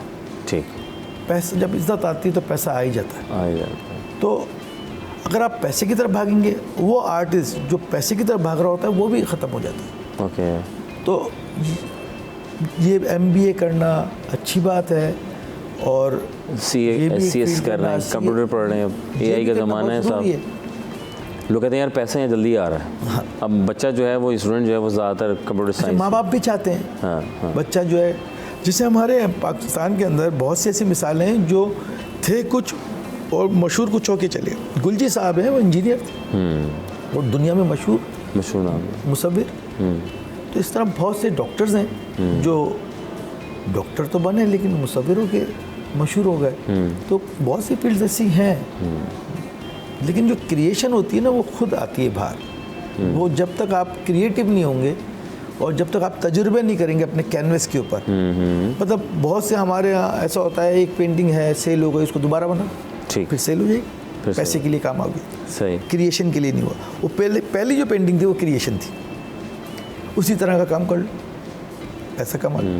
तो बाहर यही चीज़ जो है ना वो नहीं है। बाहर वो एक्सपेरिमेंट्स कर रहे हैं अपने काम के साथ। ठीक, एक आर्टिस्ट, रियलिस्टिक आर्टिस्ट था पिकासो, उसने अपने आप को एक्सपेरिमेंट करते करते करते वो एब्स्ट्रैक्ट आर्टिस्ट, लोग पागल कहते थे, जुनूनी कहते थे, लेकिन वो एक क्रिएशन दे गया आपको, इज़म्स दे के चला गया आपको। क्यों? क्या हम आज जिक्र कर रहे हैं, जिसका हम आज जिक्र कर रहे हैं, हम उसका मजाक उड़ा रहे होते हैं। हाँ। अरे यार ये क्या काम कर रहे हैं, वो काम है, ये तो घर नहीं चलेगा, पैसे कहाँ से आएंगे, लेकिन आज उसका नाम जिक्र कर रहे हैं। इम्प्रेशन देखें, सेकेंड वर्ल्ड वॉर से उसने ये चीज़ ली थी कि हर चीज़ टूट गई है। तो टूटी फूटी पेंटिंग में भी हम हर चीज़ साबित बनाते हैं, टूटी फूटी भी तो बना सकते हैं। एब्स्ट्रैक्शन यही तो चीज़ है। सही, तो उसने आपको एक सोच दी नई। सही, जब से कैमरा ईजाद हुआ, रियलिस्टिक पेंटिंग्स का दौर ख़त्म होता चला गया। आर्टिस्ट ने कहा मैं कुछ नया करूँगा जो कैमरा नहीं कर सकता। सही, पहले पोर्ट्रेट्स बनते थे और वही आर्टिस्ट कहलाते थे। अब जो पोर्ट्रेट्स बनाते हैं वो बेचारे सी पोर्ट्रेट बनाते हैं, अदरवाइज अपडेट नहीं किया क्रिएशन अलग हो गई। अब हाँ, क्रिएशन बिल्कुल चेंज हो गई। अब आर्ट बहुत आगे जा चुका है। बिल्कुल ऐसा लगता है कि जैसे हम रियल पिक्चर को देख रहे हैं। या अब जो रियलिस्टिक हो रहा है वो सुपर रियलिस्टिक हो रहा है, अच्छा, पोस्ट रियलिस्टिक हो रहा है। मतलब जो कैमरा नहीं कर सकता, मतलब आप हैरत करेंगे कि ऐसे ऐसे आर्टिस्ट हैं माशाल्लाह पाकिस्तान में भी, अच्छा, और हमारी दुनिया में भी, कि जो कमाल का काम कर रहे हैं। अच्छा, पाकिस्तान के हमारे आर्टिस्ट, अगर थोड़ी और सपोर्ट गवर्नमेंट की तरफ से हो, गवर्नमेंट क्या सपोर्ट करेगी? सर, गवर्नमेंट आर्टिस्ट तो अपने आप को खुद ही सपोर्ट करता है और आर्टिस्ट ही गवर्नमेंट को सपोर्ट कर रहा होता है। हम देते हैं मुल्क को, हम जाके बाहर काम करते हैं, हमारी पेंटिंग्स बाहर जाती है, हम रिप्रेजेंट करते हैं। सर ये खुद से आप करते हैं या गवर्नमेंट का इसमें इन्फ्लुएंस होता है, सपोर्ट करती है गवर्नमेंट? गवर्नमेंट देखिए जहाँ मदद करना होता है गवर्नमेंट करती है। अच्छा, ऐसा नहीं है, जाते हैं बाहर डेलीगेशन, गवर्नमेंट भी मदद करती है, लेकिन इस पर और तवज्जो की ज़रूरत है। सही, ये आर्ट काउंसिल में जो हो रहा है क्या है? गवर्नमेंट इदारा है, गवर्नमेंट इदारा है, ठीक है। बिल्कुल। हाँ, इतना बड़ा इवेंट हो रहा है पूरे एक महीने का, आज तक कभी इतना बड़ा बनाना नहीं हुआ। हर पूरी दुनिया से लोग आ रहे हैं, तो ये गवर्नमेंट ही कर रही है। अब लेकिन आर्टिस्ट जो है ना, वो मैं समझता हूँ कि आर्टिस्ट थोड़ा सा अभी और ज़रूरत है सर, आर्ट के ऊपर काम कितने करने। परसेंट हम जब एग्जीबिशंस होती हैं, आते तो बहुत लोग हैं, उसमें आप क्या देख रहे होते हैं? मतलब आपकी पिक्चर्स लगी हुई हैं, चीज़ें लगी हुई हैं, दुनिया भर से लोग आते हैं, क्या सवाल उठते हैं, लोग क्या पूछते हैं दुनिया भर से आने वाले ये सयाह जो आते हैं, क्या माइंडसेट के साथ आते हैं? मुझे देखिए, हमारी एग्जीबिशन में लोग आते हैं, वो एक आर्ट को, हमारी पेंटिंग्स के बारे में हमसे पूछते हैं, हम उनको बताते हैं कि हमने क्या सोच के इसको बनाया। ठीक, हमारे पास देखें, जब हम इटली में हम गए, हमने शो किया, तो वहाँ पे जो बिल्कुल 2 से 3 चैनल रहते थे, 24 आवर्स आर्ट पे बात करते थे। अच्छा, चैनल पेंटिंग है, most senior Ronaldo da Vinci की पेंटिंग है, उस पर वो बता रहा है उसने कैसे कलर्स इस्तेमाल किए हैं, क्या सोच के बनाया है। मतलब इस पर टीवी चैनल ही है? पूरे 24 आवर्स, अच्छा, 24 आवर्स उस पर जो है ना आर्ट के ऊपर बात हो रही है। ओके, तो वहाँ के लोग ही आर्टिस्ट हो गए देख देख के, मैं जिद्दत पैदा की ना, उनको पता है, वो नहीं सवाल पूछते आपने ये क्यों किया। तो हमारे पास अभी ज़रूरत है कि हम आर्ट के ऊपर, और हर चीज़ गूगल नहीं होती। मैं समझता हूँ गूगल में तो आपको खुद ढूंढना पड़ता है, सर्च करना पड़ता है अगर आपका वो सकत है ढूंढने की। लेकिन टीवी चैनल एक ऐसा है जिसको हम समझते हैं कि आप लगाएं तो आपको सब कुछ मिल रहा होता है, फिर आप गूगल खोल रहे होते हैं एंड कि यार मैं देख लूँगा ना। आपका कितना मन चला लेंगे? अब जैसे आपने अर्ज़ किया, बहुत से नाम नाज़रीन को नहीं मालूम कि एक चैनल भी है, बहुत से लोगों को मालूम भी होगा कि एक पूरा मखसूस चैनल भी है। सर ये बताएं कि हमारे नौजवान तबका, जैसे मैंने अर्ज़ किया कि अब एआई का ज़माना आ गया, तो लोग घबराते हैं कि भाई अब तो सारा काम तो एआई कर देगा। तो सर, तो आर्टिस्ट घबराता तो नहीं है? एआई हमारा कुछ नहीं बिगाड़ सकता। अच्छा, एआई से एप्लीकेशन आप अच्छी ले लेंगे और चीज़ें ले लेंगे, आप किसी को लेटर भेजना है वो ले लेंगे, या किसी के बारे में आपको जानना है, एआई से किसी आर्टिस्ट ने पेंटिंग बनाई है। कभी सुना है ऐसे कि सर वो मैं पढ़ रहा हूँ या पढ़ रही हूँ, सर मुझे तो समझ नहीं आया, तो एआई तो सारा आधा काम कर देगा, तो फिर हमारी मुझे तो लगता है आगे जाके जो है स्कूल कॉलेजेस भी बंद हो जाएंगे। आदमी को क्या है, वो गूगल करेगा, देख लेगा, लिखना और पढ़ना चाहिए। तो वो ऐसा नहीं हो सकता। नहीं हो क्रिएशन जो है ना, वो एआई भी क्या है, वो इंसान की क्रिएशन है। इंसानी क्रिएशन है। एआई से आगे भी कोई नया सॉफ्टवेयर आ जाएगा। ठीक है। पेंटिंग्स बन रही हैं सॉफ्टवेयर के थ्रू, लेकिन उनकी वो वैल्यू नहीं बन पा रही। सर आखिर में क्या पैगाम आपकी तरफ से हमारी नौजवानों के लिए, क्योंकि वक्त बड़ा कम है, और नौजवानों के लिए क्या पैगाम है जो ये सोच से नहीं आते कि शौक़ तो बहुत है, हाथ बहुत अच्छा है, फैमिली कहती भाई करो तुम आगे जाओगे, लेकिन एंड ऑफ टाइम यार पैसा नहीं मिलेगा। अगर पाकिस्तान की मैं बात करूँ, दुनिया भर में तो जैसे आपने अर्ज़ किया, उनके लिए और हुकूमती एतबार से क्या पैगाम होगा आपकी तरफ से नौजवानों के लिए, आपके लिए क्या पैगाम है? मेरी तो पैगाम यही है कि नौजवानों को आना चाहिए इस फील्ड में। ठीक है। और पैसा तो मतलब जब अगर वो पैसा तो परवरदिगार की तरफ से आता होता है, तो वो नौजवानों को आना चाहिए। ये बहुत मैं समझता हूँ कि एक मैं तो इसकी तारीफ़ ही करूँगा इस फील्ड की। मैं ख़ुद इस फील्ड में हूँ, और गवर्नमेंट जिस तरह कर रही है, जैसे आर्ट काउंसिल में हो रहा है, डू मोर वाला बात है कि प्रमोट करें अपने आर्ट को, इंटरनेशनली एग्जीबिशंस अरेंज करें आर्टिस्ट को इंटरनेशनली। देखिए आर्टिस्ट खुद तो कर लेता है, ठीक है, कभी उसको वीज़ा मिलता है, कि गवर्नमेंट की तरफ से वहाँ पे एग्जीबिशन अरेंज हो, आर्टिस्ट यहाँ से जाएं, सिलेक्शन, ताकि लोगों की हौसला अफजाई हो। जी हाँ, और फिर लोग इसमें शिरकत करें जब वो देखेंगे तो। सर बेहद शुक्रिया, जज़ाकल्लाह। बातें बहुत सारी करने को होती हैं और वक्त हमारे पास थोड़ा कम होता है, लोग कहते हैं। शाह रज़ा नक़वी साहब आप आए हमारे प्रोग्राम में, आप तशरीफ़ फरमा हुआ है। अल्लाह ताला आपको बहुत कामयाब करें, खुश रहें, आबाद रहें, दुआ में याद रखिएगा। अल्लाह ताला आपको बहुत कामयाबी कामरानी अता फरमाए। सिलसिला बड़ा लंबा है। Senior most senior artist Pakistan का नाम रोशन करते हैं, और आर्ट काउंसिल में इनकी बहुत सी आपने इनकी पेंटिंग्स देखी, इनके अपने हाथ की बनी हुई, हैरान कुन है। और अब जिद्दत बढ़ रही है, लोग आगे बढ़ रहे हैं, तो ना उम्मीदी ना कीजिए, हर काम में बरकत है, दिल लगा के कीजिए, अल्लाह ताला से लौ लगा के रखिए। और हर फील्ड में बहुत पैसा, ये नहीं कि बस सब बंदे इसी में जा रहे हैं, हर स्टूडेंट्स में जा रहा है तो मैं भी इसी में जाऊँ जल्दी पैसा आ जाएगा, नहीं, सब वैसा नहीं है। मेहनत में अज़मत है, मेहनत कीजिए, पैसा हर जगह मिल जाता है। पैसे के पीछे ना भजे, काम के पीछे जाइए, पैसा खुद चल कर आएगा, खुद बोलेगा।